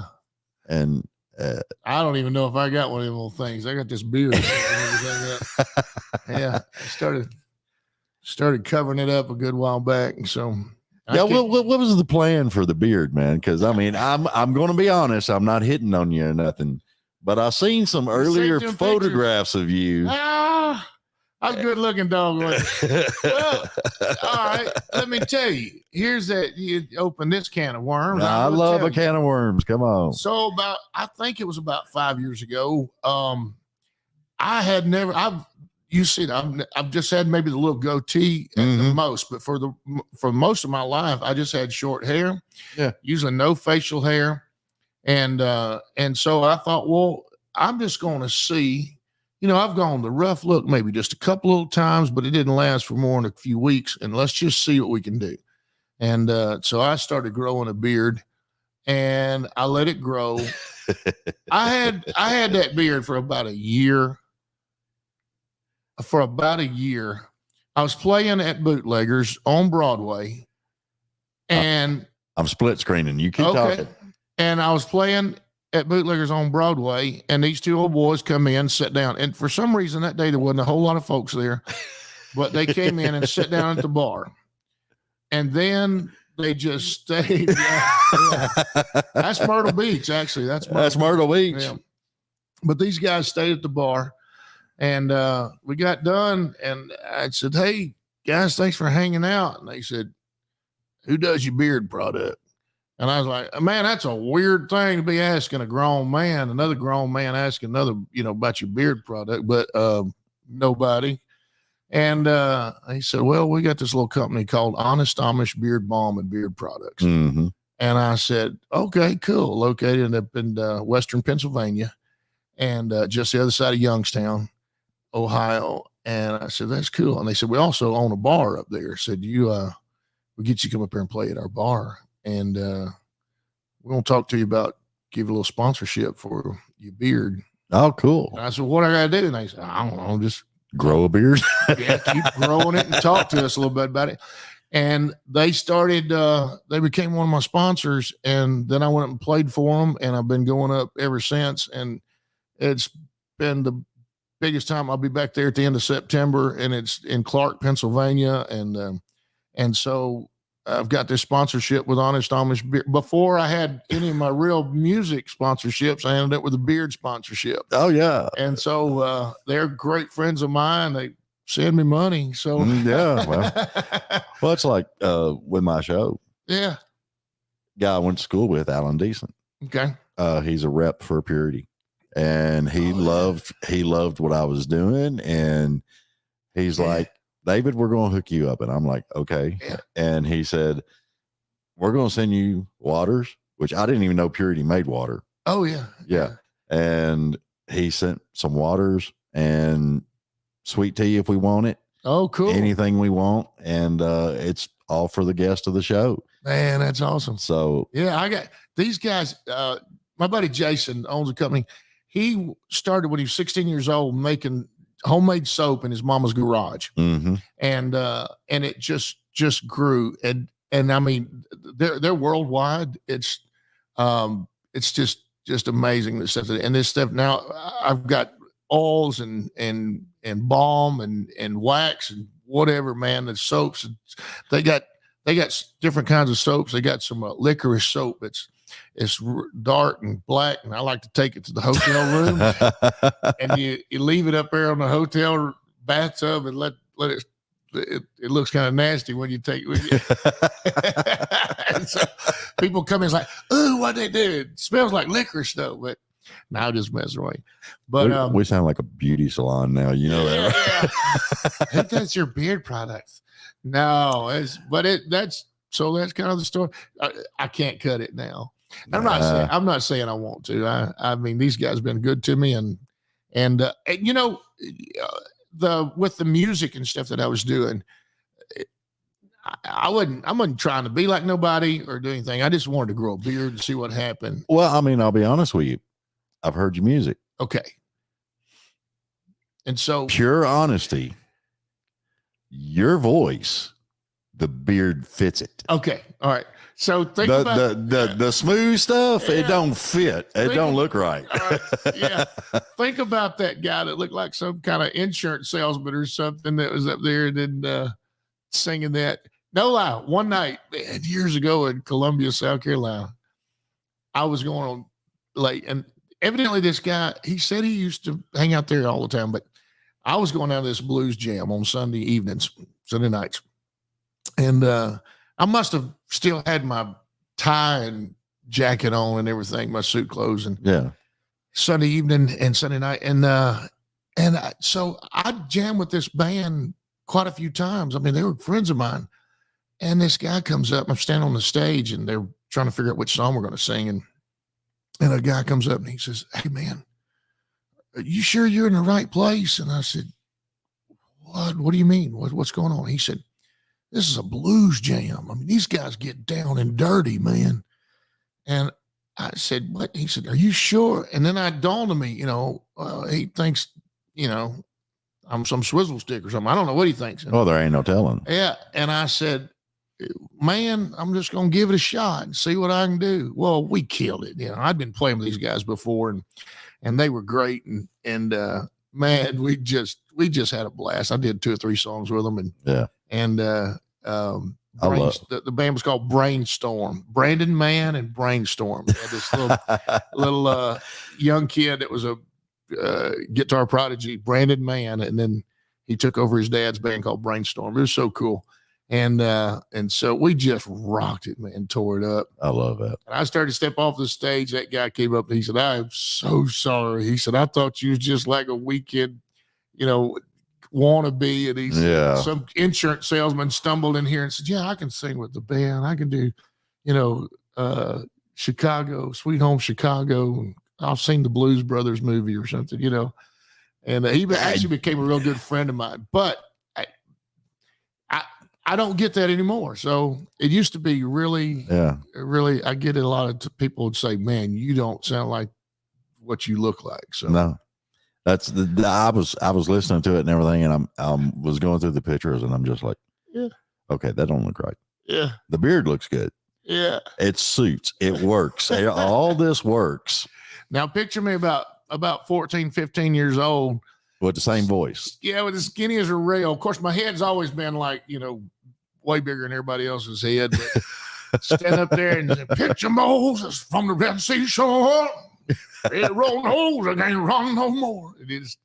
My dad used to say they give me all the hollering songs. Yeah. Get up there and holler. All right, here we go. Hallelujah. Belt it out, baby. Belt it out. Yep. Me and Dad, we get up there and my voice hasn't been always this deep, but my dad's was about this deep. Yeah. And I was a little bit higher than him. And we would get up there in the choir and sing. And we had the whole bass section covered with the 2 different levels of bass, And I loved it. And, it's my favorite song singing back then. And of course, I can say I sung back then because it was with a choir. You couldn't hear when I was out of tune and all that other stuff. It's hard to get out of tune when you're singing bass anyway. But Have a Little Talk with Jesus. I always loved that song. Yeah. Oh, yeah. That was a good song. Yeah. Because you'd always have the bass section kick in. Now let us. Yeah. So when did you realize you had a voice for radio? I didn't. Podcast. You didn't? I've been told this for my grandmother, Grandma Bradley. She used to bug me all the time when I was 17, 18 years old and kept telling me I need to go into radio. Mm-hmm. And I never would do it. Yeah. I was in the cars. I was into hot rodding. I was chasing girls and all this other stuff. And I didn't think nothing about it. So I got, 19, 20 years old got involved with some bands, and it was more for the girl party aspect of it. Yeah. And one of the bands said, you know how to run sound? No, but I can learn. I can learn. Yeah. And that's what I did. I learned. Yeah. And then I was driving truck Monday through Friday when I wasn't doing lights and sound. I'm over the road driver, man. Okay. So I'm talking on the CB all the time. Yeah. And I would hear people out on the road going, dude, you need to be a DJ or something. Yeah. You need to do this. You need to do that. And I'm just like, nah, you know, because one of my real good friends, his father was Coyote McLeod. Okay. And I still miss him to this day. But anyway, I asked Coyote one time, you know, does it pay enough for me to look into this? And Coyote just looked at me and he said, the perks are great. That's all he said. So Yeah. I took it as it didn't really pay a whole lot. Oh, wow. When you're pulling in, you know, 25, 26 years old and you're over the road and you're pulling in, you know, 11, 1,200 a week. Yeah. I got stuck because I was only going to drive a truck for, you know, a couple of years. Yeah. Get my life straight. Well, I got my life straight, but then I was doing the lights and sound on the weekend and I was blowing money buying gear. So I had to have something that fed the whole need, you know? Yeah. And fast forward to, let's see, this is July. I got two buddies that I talk to all the time. And one, he's a producer, indie movies, stuff like that, but he drives truck. Okay. The other one is Eric, and he drives truck too. Well, we're all the time talking on the phone all day long. Yeah. And Eric did voiceover work for Thomas's movie. Okay. And he had a cameo, and we were all talking, and I wanted to do something, you know. I hadn't done lights and sound since 2008. The old creative juices were boiling. I needed to do something. I had to have some kind of outlet, you know. And Thomas popped up one time and he said, you ever thought about doing a podcast? I'm like, no, don't even know what one is. And that's God's honest truth. I did not know what one was. So I started looking at it, researched it, 6 months, dude, nothing but in-depth research, everything I could find out, and put it all together. And after a couple of, you know, trial runs and everything, changing equipment out, Yeah. I decided I'm going back. I'm kicking it old school with what I know. Yeah. As far as the audio and the video that I learned, everything else. And I put this setup together, and everybody's been digging it. That's cool, man. That is too cool. I've got some MC stuff that's coming up. I actually MC'd a show out at Lake Wapapello. Did I say that right? Okay. Lake Wapapello, Missouri, with the Freedom Jam guys. Okay. And Morgan Miles was the headliner. Oh, cool. So, wow. Yeah, I had 3 acoustic acts. I haven't seen her in forever, man. Yeah, she was just sweetest. Yeah. She really was. She used to hang out with us at Blue Bar all the time. And, yeah. And back they do Alabama Line down there with, those guys. Yeah. So they had 3 acoustic, and then they had 3 bands, and I emceed the whole show, and everybody loved it. Yeah. Well, you remind me of a buddy of mine from down the Muscle Shoals area named Mark Peoples, and Jerry Phillips gave him a job, I think, if I remember this right, when he was like 14, 15 years old. Mm-hmm. And he's doing that, you know, stay tuned here. And he can do it, man. He's like the number 2 voiceover guy in the world or something. Yeah. But man, that's pretty cool. Yeah. I mean, you know, if it happens, it happens. If it don't, it don't. You know, I just wanted an outlet and be creative. Right. And then It's like I've told one of my soapboxes is new artists coming into town. Be careful who you deal with. Oh yeah. Yeah. Because there are sharks circling. Yeah. They're just waiting to get a little piece of you. I say that. It doesn't matter how big the shark is. No. I said, you guys are worried. You come to town, you're worried about Sony, and Sony ain't worried about you. And No. Warner's not worried about you. But there's some tiny sharks out there. And if they get you right in the ankle, you're dead in the water. And it could be 10 years, man. You can sign a contract with the wrong person. I knew a guy, a friend of mine, we used to write songs together, and she finally just moved out of town. But she was 15, 16 years old. She came up here and signed a contract with a guy that just had some business cards made up. Oh my God. I'm not laughing at her. It's just the situation. That's basically all he had was business cards. Yeah. He didn't have contacts. He didn't have an office, didn't have anybody.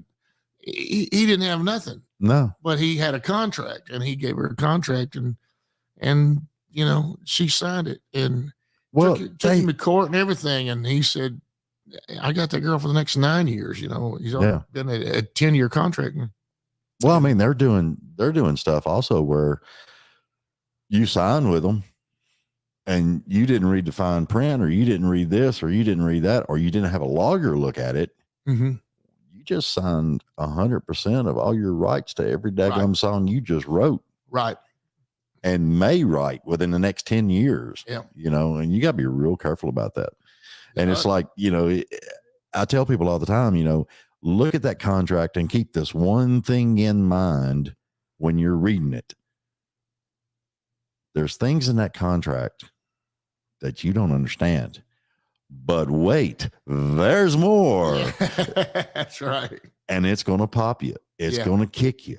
Yeah. And you're going to leave here the best songwriter, the best voice, the best musicianship, the perfect artist. Yeah. And you're going to go back home with your tail between your legs. Yep. And you won't ever touch a guitar again. Yep. And I've seen it happen. Yep. And the opposite thing of that is clauses in these TV shows and stuff that people are going on. That's the soapbox I said I wasn't getting on a while ago. But a friend of mine was on one of those TV shows so many years ago, and he said, it ain't the same as when they won. He said, now that contract's about 60 days. He said, they don't care. It's a cash grab system. They don't want you. But there are clauses that you sign that say, okay, well, I'm not going to do this for this amount of time, or I won't do this. Yeah. You're not signed to them with a contract that says they're going to help you in your music. They don't care about your music. They just don't want you using what you did here to get up here. So, yeah. Well, I mean, not to divulge a whole lot, but if you're on their show and they upload that to YouTube, you get nothing. Nothing. I don't care if it's 3 million views or 30 million views. You get nothing. And then you're under an NDA. You can't disclose nothing. Mm-hmm. You've got to watch every daggone thing you do or say. You cannot say anything derogatory. You cannot tell anybody about the contract. Yeah. Yeah, that's what I'm saying. It's very, very, it puts you in restraints so bad. Yeah. You got folks coming, they worried about, well, I don't want nobody owning me for 10 years. So I don't want nobody telling you, you can't say that for 10 years. No, we don't want to do with your music. Yeah. It was 2018, man. I was 2 weeks from flying to LA, and one of those, and those shows, the executive heads were calling me and everything. And they, when I told them, I said, I don't want to go. Yeah. And the executive heads were calling me and said, man, we've looked at your tapes. We love your tapes. You just want to do it. And I said, they said, just come on, get on the plane. Come on. I said, I'm not going to do it. It's, you got people calling me, telling me, they don't want to see a beer on any pictures or I said, I'm almost 50 years old. This was 2018. So I said, I'm almost 50 years old, man. I don't need all that. I like the beard. Yeah. I know a beer. They said, we don't want. I thought you was talking about they wanted you to cut your beard. I'm like, no, hell no. That's no, kind of you now. Yeah, no, that it wasn't that. It was they were going to tell me what I could do on my social media, and 2018 was the year that the Cold record came out, and even one of the producers said, "Man, just go on The Voice," and I didn't mean to say that. Just go on the TV show. Just go on and take your voice on one of these things. And then, when you get famous and that's the whole key right there. Mm-hmm. Get famous first, and then we'll worry about the music later. No, I'm more worried about the music. That's what I mean. If it's meant to be, it's meant to be. Yeah. I want to be doing what I'm doing, but I just want to be doing it on a little bit bigger level. Mm-hmm. And I want to be able to reach more people. And when I say reach more people, I don't mean get more people to pay me money. I mean, just be able to there are people that come to you and say, man, that song was written for me right there. Mm-hmm. And I want to be out there in more people's faces so that they can do that. We can, and the fact that nobody else is doing it, man. I mean, nobody's playing 200 seat auditoriums or 200 seat venues and 300 seat venues, and it's got to be stadiums or nothing. Yeah, it's got to be huge. And it was like, oh, he's got to have a billion streams on something. Well, that ain't done nothing. You ain't done nothing. Mm-hmm. And so I want to be out there playing. I want to get back to grassroots concerts and just getting out there where the people are and having some fun. Be able to see the tears in their eyes and see them when they get happy. I tell them, I say, if something about my music don't let's see, hit you in the heart, smack you in the head, or kick you in the butt, then I ain't doing my job. But yeah, something like that. I forgot what I say. But it's one of those things. It's one of those things. So but when are you've already released Running on Fumes? Yeah, it just came out like 3 weeks ago. Where was you at 2 weeks ago? We could have done it on here. I didn't know. I had no clue. Guys, Clayton called me and said, "Hey, I got this guy." He said, "Okay, well, let's do it, man." Hey, we're looking right now. We're just doing everything that I've done and I've accomplished in this whole thing has been by myself. Yeah. In fact, preaching to the choir, man. Yeah. In fact, there have been times when I have, I hope some of them don't hear this and get offended about it, but there have been times when I've been out there working with folks and they were supposed to help me, really set me back. And then you had to start trying to dig out of the hole that they'd helped you get into. And it's like, man, this ain't work. Yeah. I call them anchors. Yeah. Yeah. You got a bunch of anchors. I've had people come in, and this is probably the biggest soapbox of all. Oh Lord. Here it is. The biggest soapbox of all is nobody knows what they're doing anymore. No, they don't. Nobody knows how to do this anymore. Okay. Like, it's crazy with how some of the people are. They just, it's like we was talking about some of the music, and they're pulling it up on their phone and they're playing other people's music and stuff. Yeah. They're not following any of that crap. Right. They're just this cookie cutter stuff that they don't have no clue about. They've never studied it. They've never lived it. And boom, they're popping it out there. Right. Right. It's the whole thing is that there's so many people out there that don't know what they're doing. They have no clue what they're doing. And so what they do is they end up doing podcasts. They end up go out there and teaching other people I'm going to teach you how to grow your fan base. So the first thing you do is, get your mailing list. Well, who's on your mailing list? The people that you've already gotten on there yourself. You're not teaching me how to do outreach and reach more people and get out there and do that. You're asking me to go back and just call the same folks. So what do? I end up using social media or using my mailing list to tell my folks and my friends in Pennsylvania that for the next 2 weeks, I'm going to be in Texas, and you guys ought to all fly out to Texas and see me play a show out there. So we're not covering new markets or anything.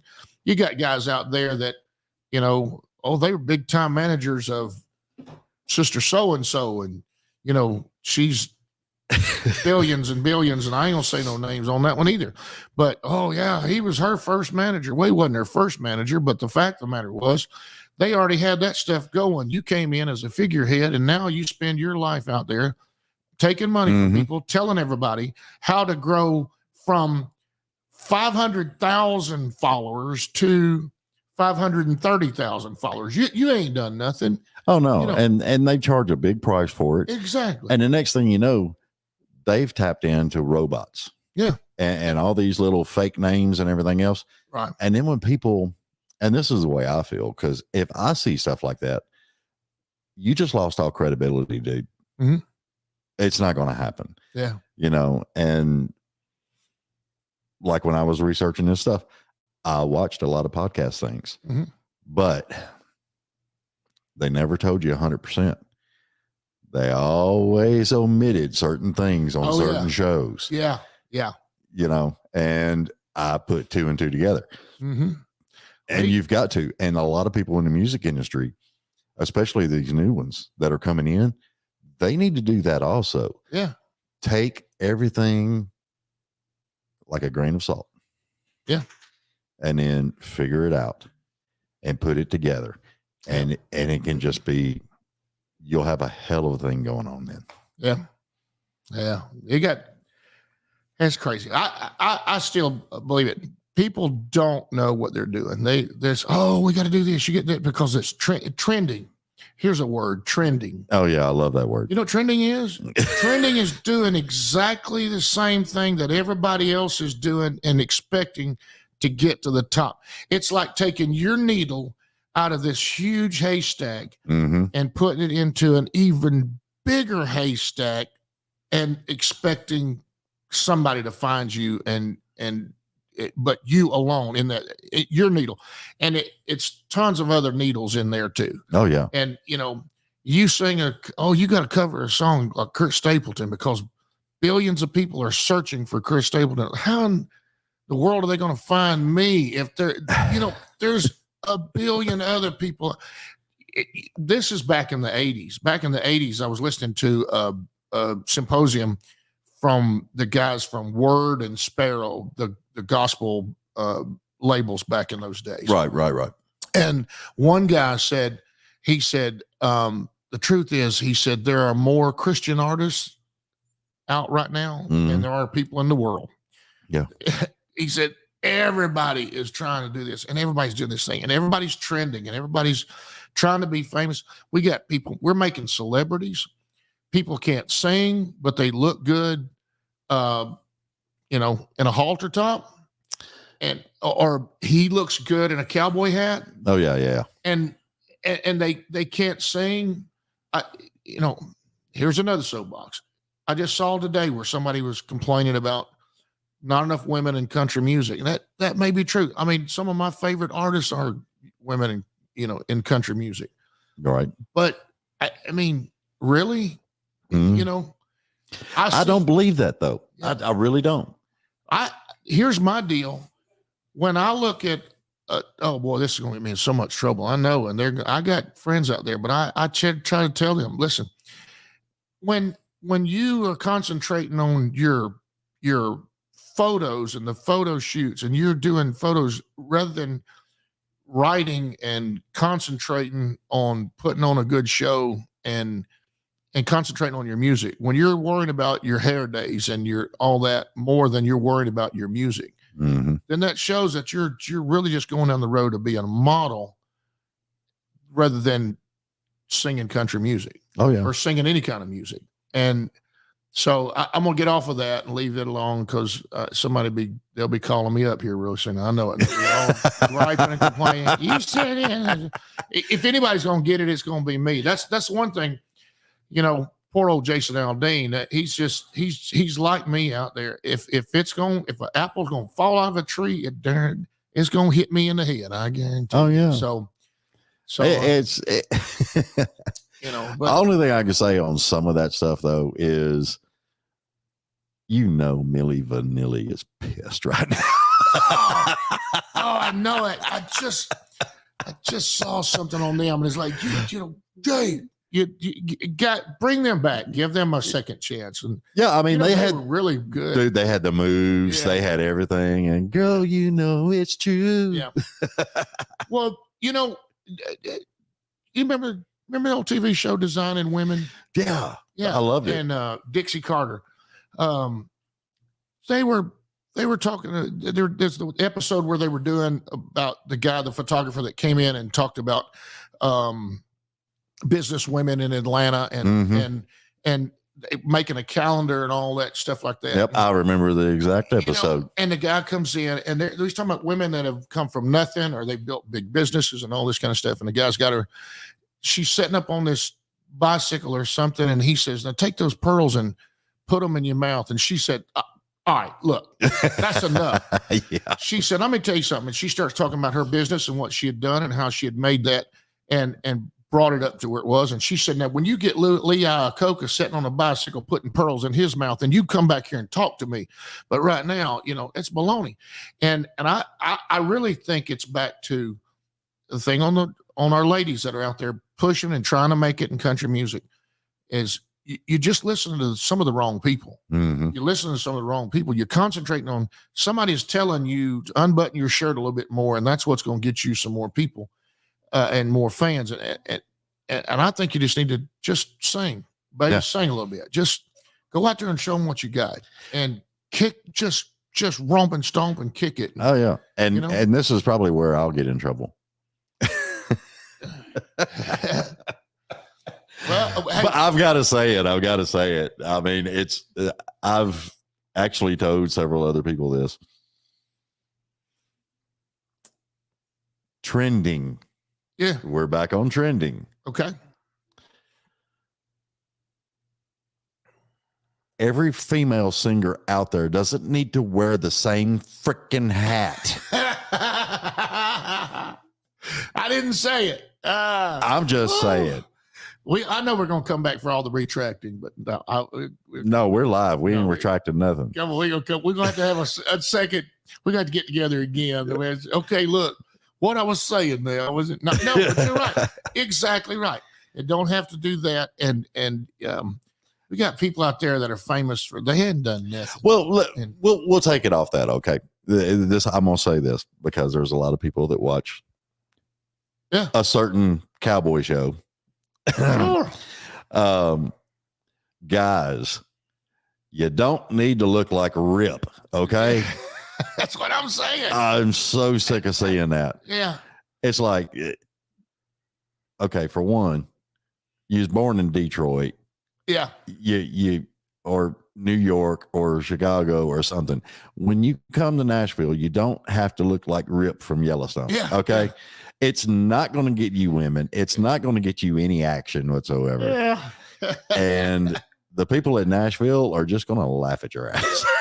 Except the Boot Barn, and they want you to come down there and the get Boot them Barn 3 wants for price of 1. That's right. You know, and bless it, you jump off the bus and run down there to Boot Barn and get you 3 packs or pairs of boots, and I'm happy for you. But you're exactly right, and we're putting all this stock. And I had a guy told me the other day. He said, "No, this is 2018." He said, "Look, man, we started working with this girl." He said, "And she has got like 200,000 views on this video. It was a stream that she was doing." And I was like, "All right." And he said, "She's an older woman." And I said, "Okay, cool." I said, what does she sound like?" He said, "Well, I don't know." I said, "Well, you're producing her and well," I said, "So, well, okay, what about her songs? Who's she been writing with?" And he started to I said, "Let me go look at the video and see what we got. 200,000 views of this video." Mm-hmm. And this woman wakes up. She's a hot mess. So, "Oh, I just got up." Yeah. Okay. Yeah. I can tell you, okay, you just woke up and got out of bed, stumbled up, put on a pink robe, and for 2 hours sits around your kitchen cooking breakfast with your pink robe kind of falling open every so often. Yeah. And I called him back and I said, "Well, man, I guess I'll get me a pink robe and I'll get me 200,000 views." And there you go. it's not about the music anymore. You can doll them up. You can play What Not to Wear in their closet, throw away, their old pair of jeans. You can put hair extensions in their hair and put a pair of tight blue jeans on a fella or rough up his boots, Yeah. cowboy hat. I'm at 58. You ain't putting tight jeans on me anymore. Okay. So I got one for you. I got this. So old gal come up the night. She said, I see you. I see what kind are you. She said, yeah, they're wearing them skinny jeans and stuff. She said, old man out here wearing these skinny jeans. I said, darling, they didn't start out this way. Let me tell you. That's right. There you go. They wasn't skinny when I first bought them and put them on. I was okay. But I ain't good at laundry, so this is what happens. That's what happened. I need to lose some weight. But man, but okay, let's get back to the thing is that, but this is what Nashville is promoting. Come here and, you get off the bus, you moved here from wherever. Yeah, Iowa. And there's so many places now that's moved in here. You sang in a coffee shop for 3 months, you've been playing guitar for 5, and you walk in and then there's all these songwriter platforms, and they're like, oh yeah, well, you look good on stage. Here, get up here. And people get up there and they say, oh, I wrote this with so-and-so. I was like, whoa, how'd you get in with them? I've been here over 10 years. I can't write with that person. They don't write with me, and then it's like, well, here, I just moved to Nashville 2 weeks ago, and here's a song I wrote with this guy, this heavy hitter songwriter. And I was like, wow. And my new single's coming out. You've been here 2 weeks. Mm-hmm. And they sing this song, and I'm like, wait a minute. You tell me that guy that wrote that hit song, and you and him sat down and wrote that right there. We call that polishing, Yeah. Okay. That was horrible. Yeah. And it's everybody. The deal is that years ago, that music community in Nashville, whatever genre, but country, I mean country mainly, but whatever, that music community was big, mm-hmm. but it was tight. Yeah. And it was hard to get into. And you moved here and you proved yourself. And Nashville was a place where you had already proved yourself at home, when it was a step up. Right. Now it's a starting place. Mm-hmm. And you come here, and what used to be this really tight, big, kind of hard to get into, cliquish, whatever you want to call it, but it was a music community. You had to prove yourself. Sometimes you just in the room, you might have got your name on a few songs, but you were just in the room at the right time. And then you finally got to stretch out, and you were getting accepted. And then you moved and you got to hang out with the big boys and maybe made it to the big stage or something. Yeah. Now that thing is just started to dissolve. Mm-hmm. And it's so easy to get into. You pop up and say, hey, I write songs. Well, come on in. Yeah. I'll put you on the roster next week. You just, come on, man. And you got to remember, man, everything reflects. So next week, that person's up on the stage doing a songwriter's thing that you're saying is accomplished songwriters. And here's somebody from Iowa comes in and is like, well, I know that person. Yeah. Yeah. We wouldn't listen to her back then, Yeah. And now you got her out here. Yeah. Now you got her out here and up on the stage. Like, okay. So I know what. That's probably my wife over there beeping in. Saying, probably. You need to straighten yourself. I'm surprised she ain't sent a thing on there. So I don't know, man. I'm but here's what I do know. I do know that I love playing music, and I love reaching folks and getting out there and getting where the rubber meets the road. And we're growing, and we're getting to hang out with some cool people every so often. And capers. Yeah. Yeah. Is he writing in? Yeah, Caper sent a message. Yeah.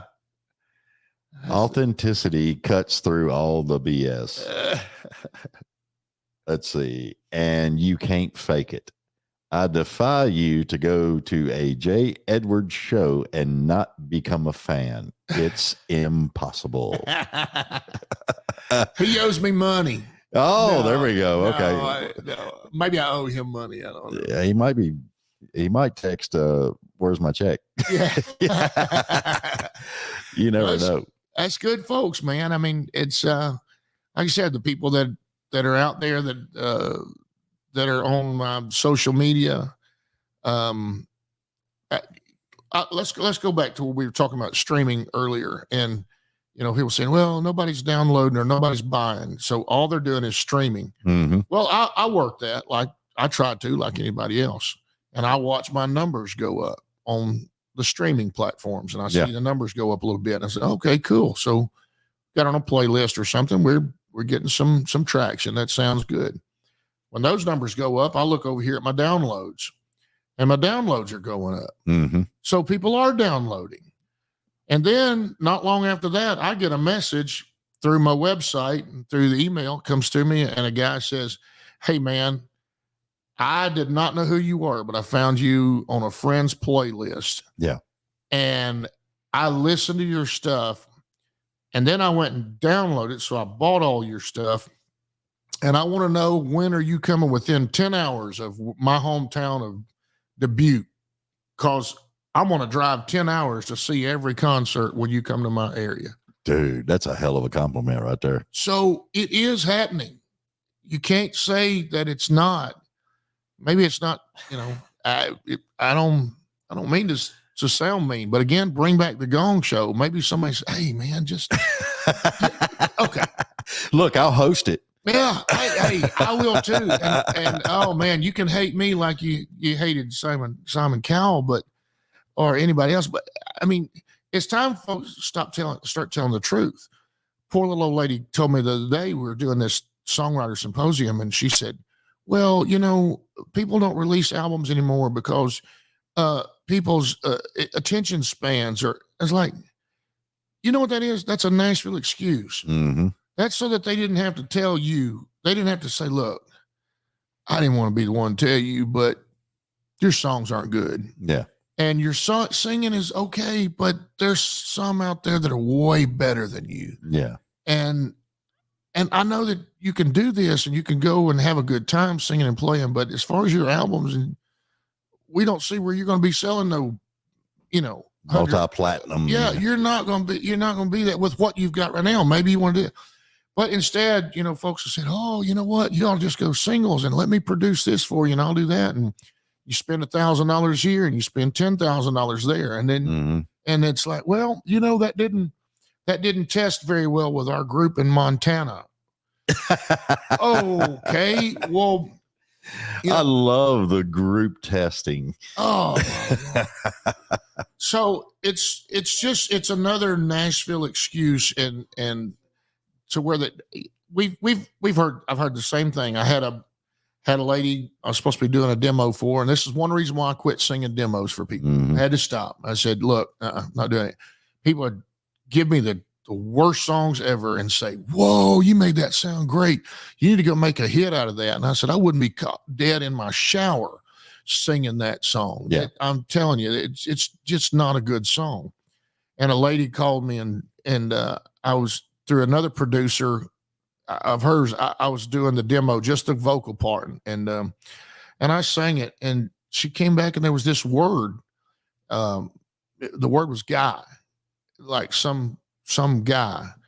And I said guy, and she said, no, I wouldn't want it to be thrown out because you said guy instead of guy. And I said, wait, guy? And she said, no, guy. And I said, okay, guy. Okay, we could do this forever. Oh yeah, this is I don't understand what, and so she said, well, I wouldn't want it, a publisher or somebody to pitch it out and throw that away because, the demo singer sang one word wrong. Yeah. And back then I just didn't have the heart to tell me, ma'am, that is one of the biggest Nashville excuses. in Mhm. in the state, and it really just means that yeah, It ain't happening. the song was so horrible. It was so horrible. And baby, if you're out there and you are listening and hear this, I should have told you then. So, Yep. that was a horrible song. Yeah, it's Oh, it's you know, and I'm gonna be honest with you. I've had some people send me stuff, Mhm. you know, and Oh, I know. I've, used to I would tell little white lies Yeah. just to protect people, make them, and dude, after 3 divorces and all the bull crap with women and everything else I've been through, I made a decision one day, and no matter what, I'll tell people, if you want to ask me a question, you better be damn sure you're ready for the answer. Yeah. Because I ain't sugarcoating it. I ain't doing nothing. You're going to hear the freaking truth. Okay. Well, let me tell you what I tell them. I tell them, yeah, my lawyer won't let me take unsolicited material. Oh my gosh. Oh, I like that. Yeah. One of my best friends, I said, man, I got this new record. I said, I just want you to hear it. And he said, man, yeah, my lawyer won't let me take unsolicited material. And I told him, I said, Pat, I just want you to listen to my record. I'm not trying to get you to change, but he was a songwriter, and he, he had probably been through something before where somebody says, hey, you still, and they used to do that in Nashville. Oh yeah. They used to throw a steal big songs. wrench. That's funny. Funny thing now is that they're all stealing the same song over and over and over again and playing. Oh, yeah. That's the same song. You just flip the little phrases around. Yeah. Yeah. They get crazy, Let's man. get on that one. Let's say, why don't y'all stop stealing each other's songs? I love the one where there's places now where songwriters go and they hang out and they write songs together. Yeah. What I love is when they're all together and they're writing a song. And the whole time I'm sitting here thinking, okay, what if I was to just walk through their session and throw one word out? Oh yeah. Mechanical. Yep. That's it, man. Word for a third. There you go. Or third for a word. I'm sorry. It's one of them. Third. You get a third of the profit for one word. Yeah. One word. Yeah. Yeah. And there's people out there that do that crap too, man. Yeah. I mean, it's crazy.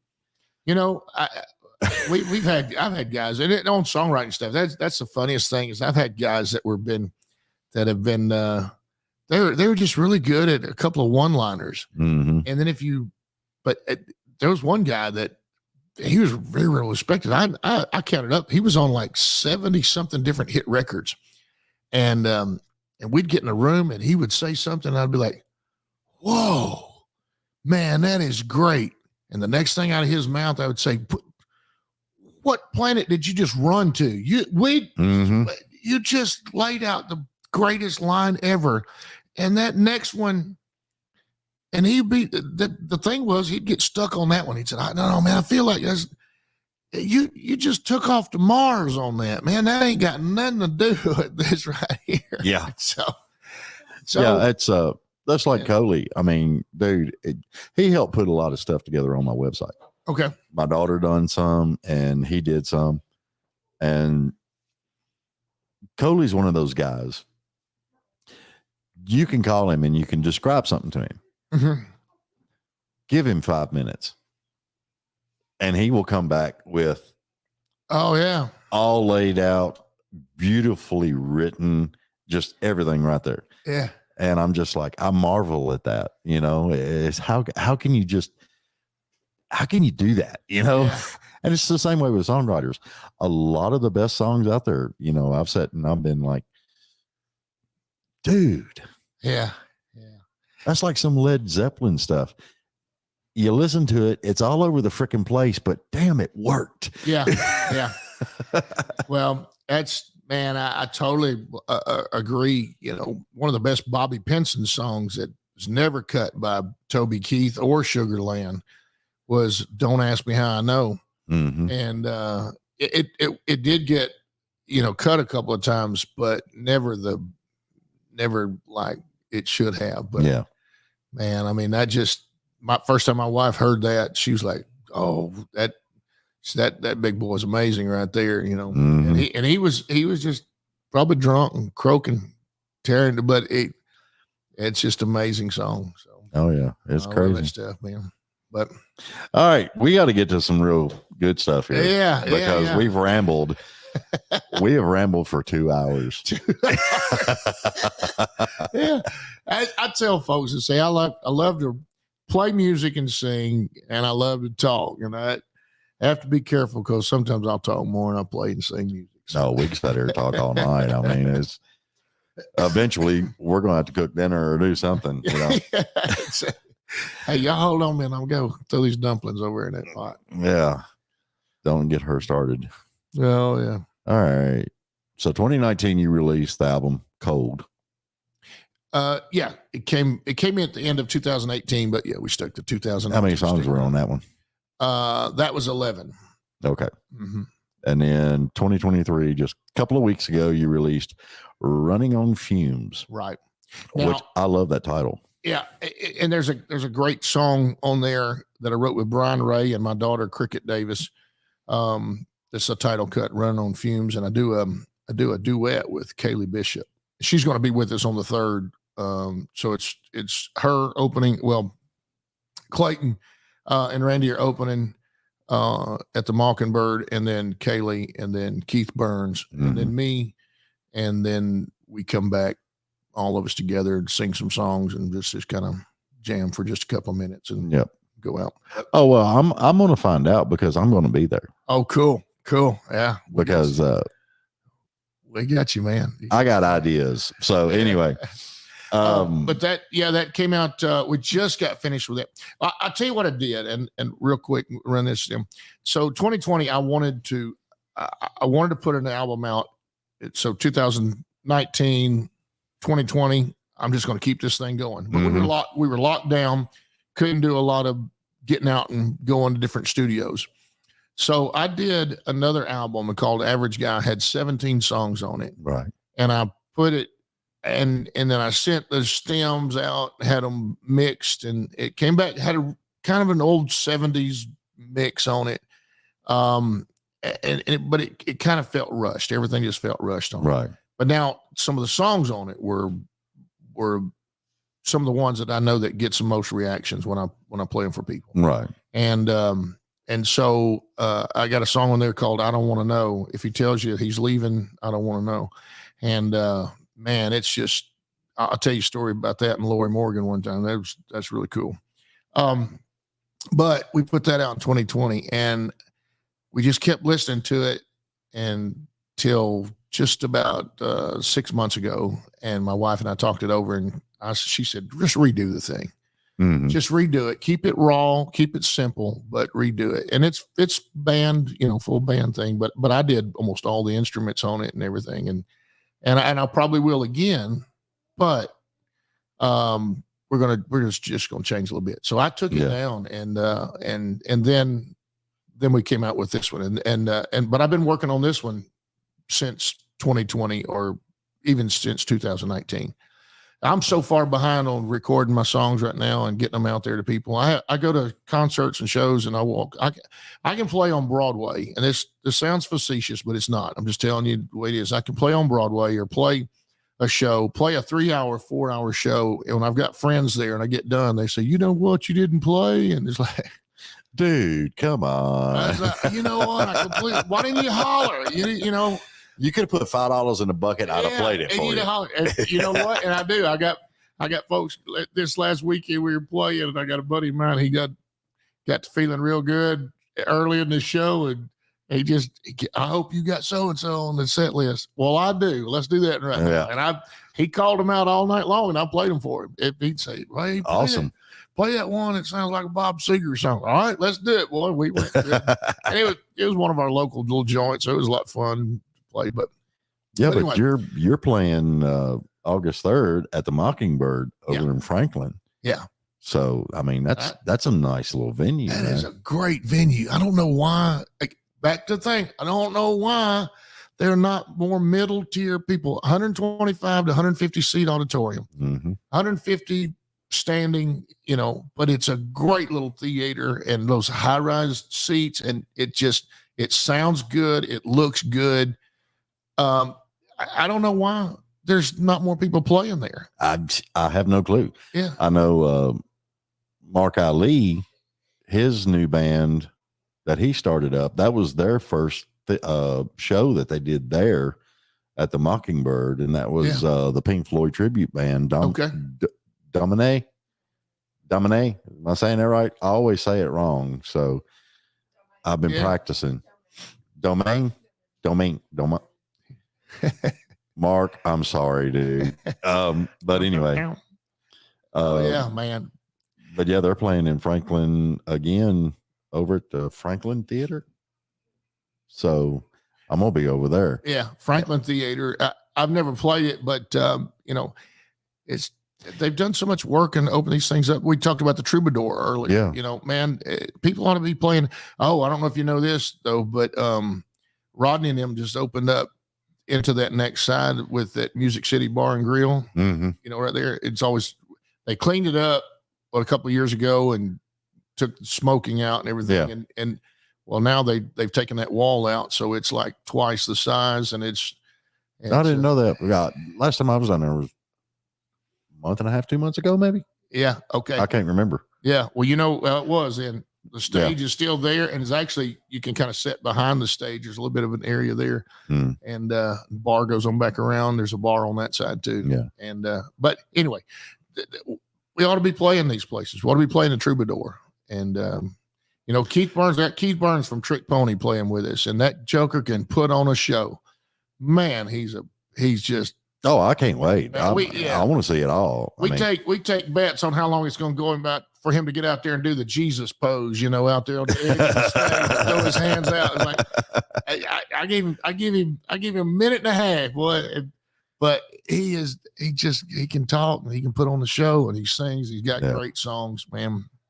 So, well, I can't wait to see it. August 3rd at the Mockingbird, Franklin, Tennessee. Yeah. It's going to be awesome.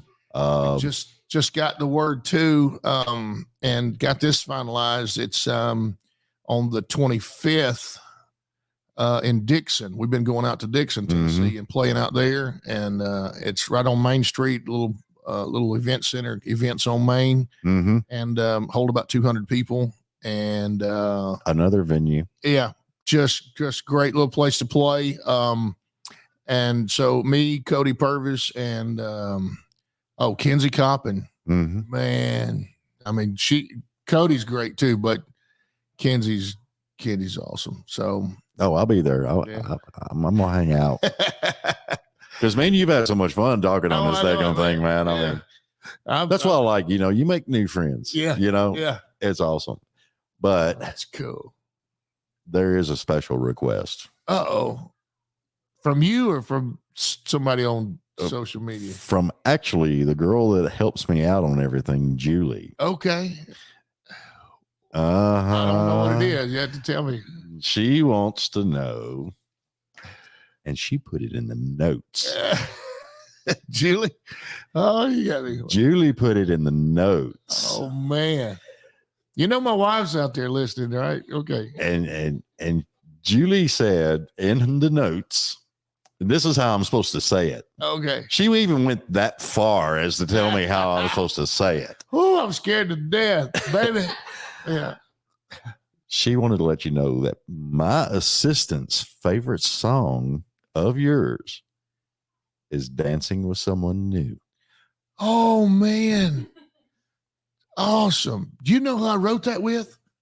Bruce Birch, before he passed away. Rumor has it, and my last call, or It's Your Call, and rumor has it for Reba McEntire. I wrote that with Bruce Birch, and oh man, I love that. So you was out there searching around on YouTube, found all. She was, dude. Look, I'm a firm believer. If you ever want anything to be found out about any daggum thing, Ask a woman. Oh, I thought you was going to say ask Julie. Julie. Well, that too. Found out. Yeah, Julie can dig some stuff up. Oh man, that's a you were you dancing to our old song with somebody new. God, but yeah, I get emotional thinking about that writing with a legend songwriter, Mr. Bruce Birch. He and I wrote What If It's a Woman, that's on the new record too. And that one, yeah, if you like that one, you're gonna like that one. Says, I know it ain't right to be cheating, it ain't right to be stealing. You can't stealing anything is wrong. But what if it's a woman? And then man. I like that one. So well. That was what I wanted to tell you about, 300 songs. I know people out there that's got thousands of songs, but don't get me started. I sing them. I go out there and sing them and say, hey, this is one I wrote. And if you play as much as I do, you can find the application. And if you're not afraid to jump away from that set list every so, it kind of takes me back to church sometimes. You look out there and see somebody and sometimes you're like, man, and I'm not saying that I condone all the things that I, sing about. I got a song that says baby's wearing that cheating dress. I'm not saying I condone all that. I'm just saying there might be some out there that needs to hear what I just said. Oh yeah. Yeah. And it's, I had a guy one time tell me that he was a big time singer songwriter. Oh yeah. I love those guys. And I said, how many songs you wrote? I've wrote over 1,000. And I pissed him off because I looked at him and said, you have a piece of paper and a pencil? And he said, no, why? And I said, well, if you give me 30 minutes, I was going to write you 1,000 songs too. Yeah. Yeah. I love those guys. Yeah, I do too. I love it. Yeah. What you can do in one hand and put 35 cents in the other and see which one gets you closer to a cup of coffee. Neither of them now, but 35 cents. Well, I mean, anybody can churn out quantity. Yeah, you can. Oh, I know. And I have a friend of mine that, I like writing with her, but I don't like writing with her.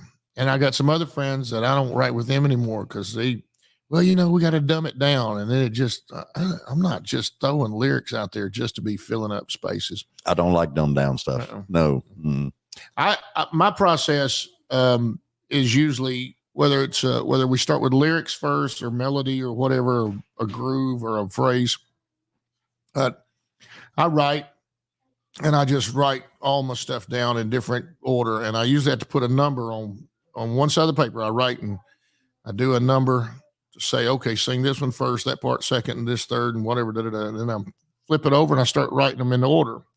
And then usually I send everybody home and I make a work tape of it. Mm-hmm. And my studio, I got a nice studio at the house, and I play the instruments and we get the groove and get the meter and everything set right.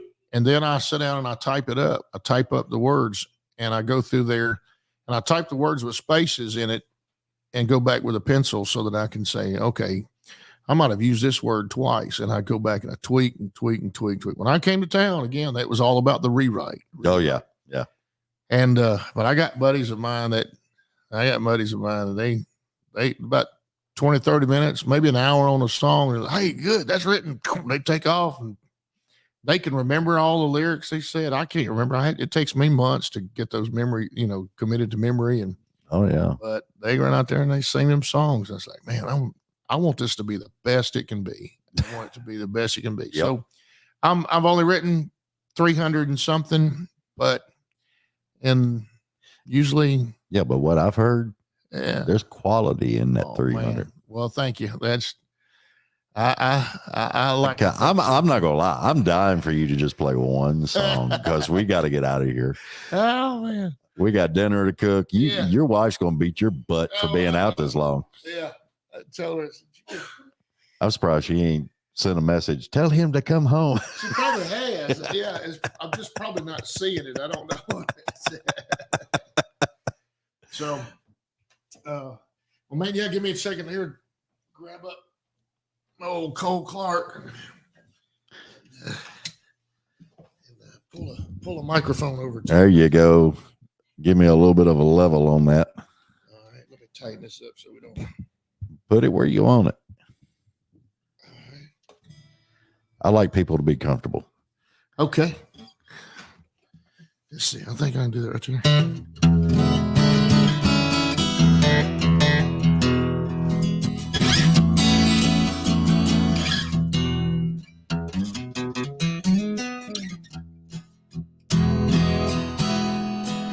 Oh, let's see. What do we do? What do you think? That sound pretty daggone good to you? It's a little fuzzy, a little muffled on the guitar.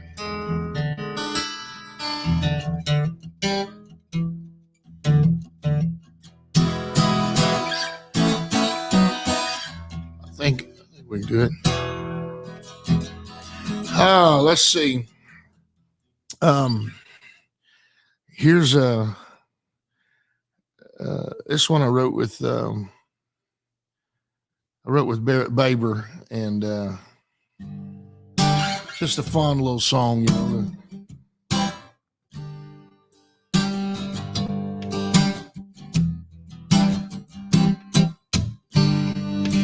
She's a half-smoked cigarette, top-down Corvette, 60 and a 35.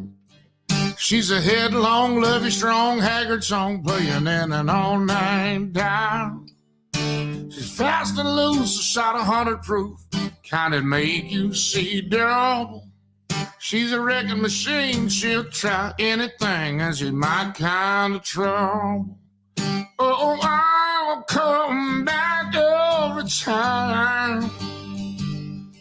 I just wake up with trouble on my mind. So meet you out the back door, drive her to the liquor store, walking on the railroad track. She's a back road, no clothes, baby, let's go. Skinny dipping in the pond out back. She's hard and fine like muscadine wine, shining some skinned up knuckles. The kind you don't want to take home to your mama, knows you my kind of trouble. Oh, I'll come back every time. Oh, I was born with trouble on my mind. Talk about it.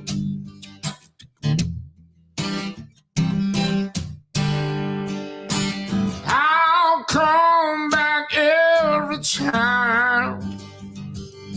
Yes, I was born trouble on my mind. She's fast and loose, a shot of 100 proof, kind that'll make you see double. She's a wrecking machine, she ain't no drama queen, no, but she my kind of trouble. My kind of trouble. My kind of trouble. My kind of trouble. Oh man, I love that. Oh man, Ain't nothing wrong with my kind of trouble now. that's just fun, man. You know, I mean, again, it's fun, and I got the songs that make you think hard, and then some bring back some memories, and Oh yeah, it's just that's that. You know, when I was going through my divorces and everything, that was the thing that helped me out the most, and it was those songs, yeah, that could touch me. Yeah. You know, yeah. and it just got me through it. Oh man, But I love it. I love that one, man. That was cool. Yeah. I love that song. I'm gonna have to go download now. I got to stream his stuff now. Yeah, man. Let's stream it. Which again, I hope everybody streams it. I hope you do. You know, every little bit helps. So if we'd use the platforms for, you know, figure out the strategy. That's what I tell everybody. You got to figure out the strategy. You got to figure out what's going to work for you and what's going to help. Now, at the same time, there's people that use that as an excuse too, and they're like, well, everybody's different, and well, yeah, that's right, but you know what? Everybody's head is going to react the same after a while to a brick wall. Yeah. So you keep banging your head against that brick wall. Okay, you might have a thick skull, but for after a while, you're going to have the same problems that we have, and you hadn't broke through the wall. Yeah. Then again, okay, maybe you might get through that wall, but there's going to be some repercussions. You're going to hurt.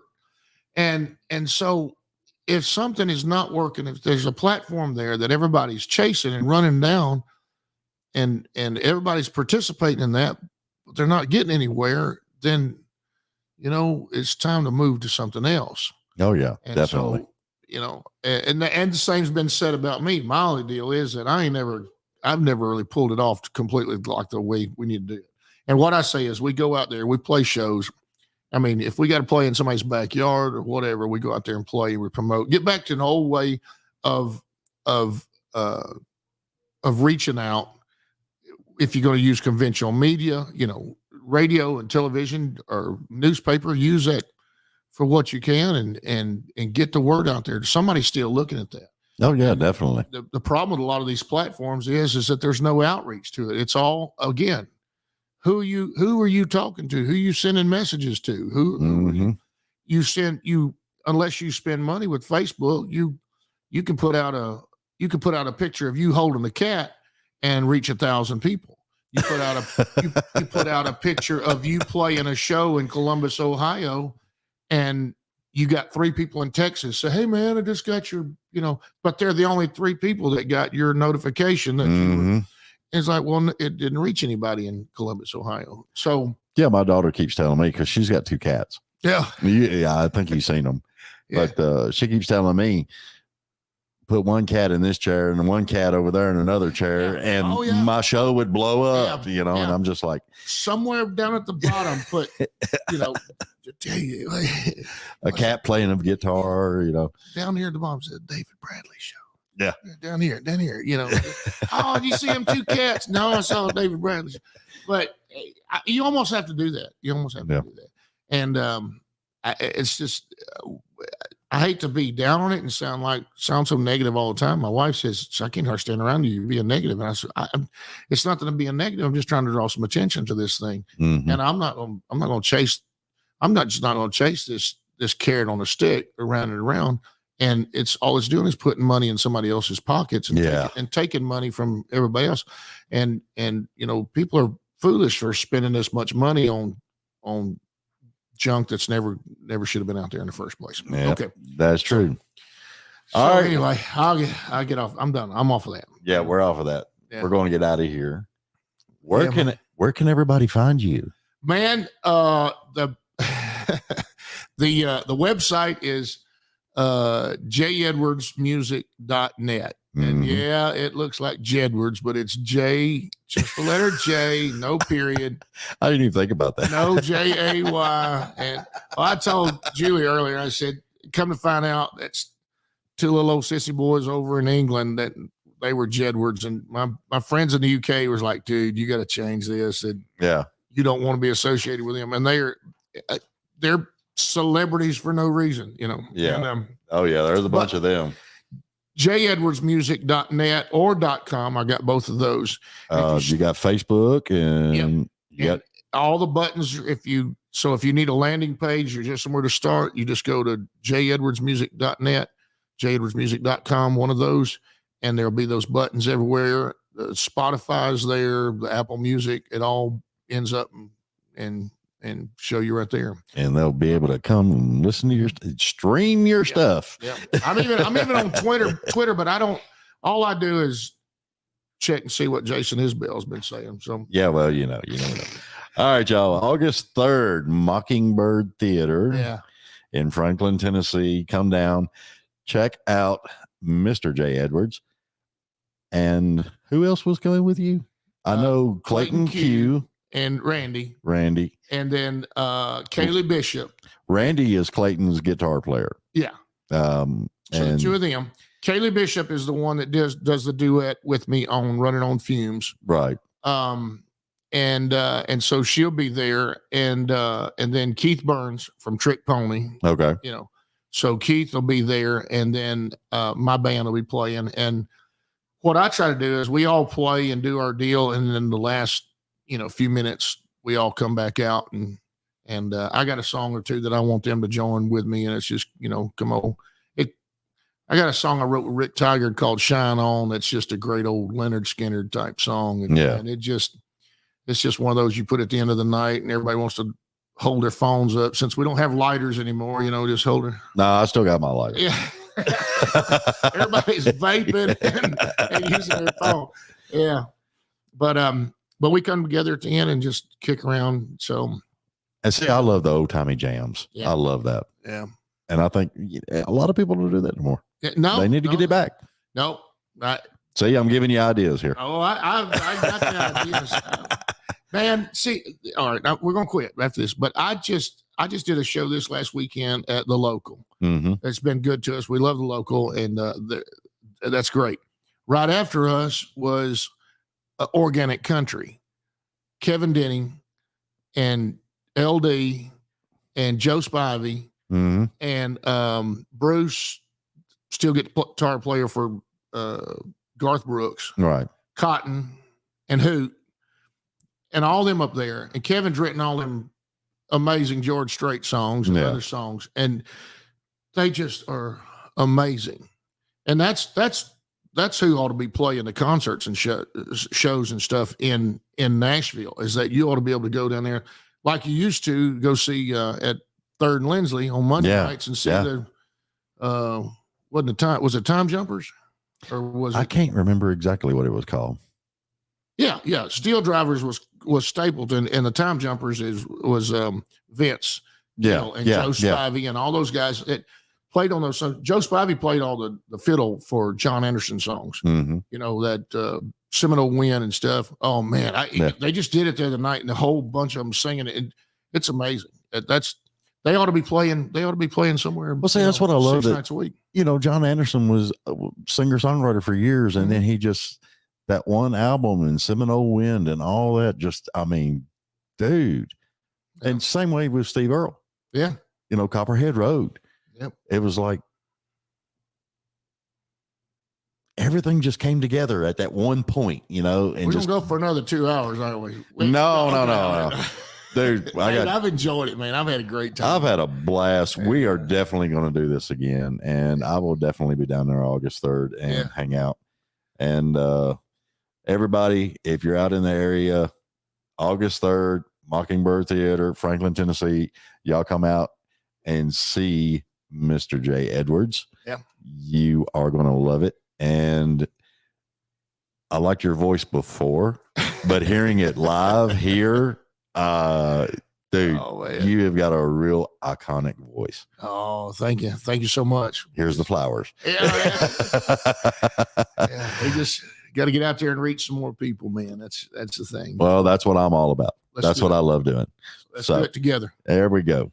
All right, y'all. We're going to get out of here. Take care. And I'm going to put this up because this is my little soapbox.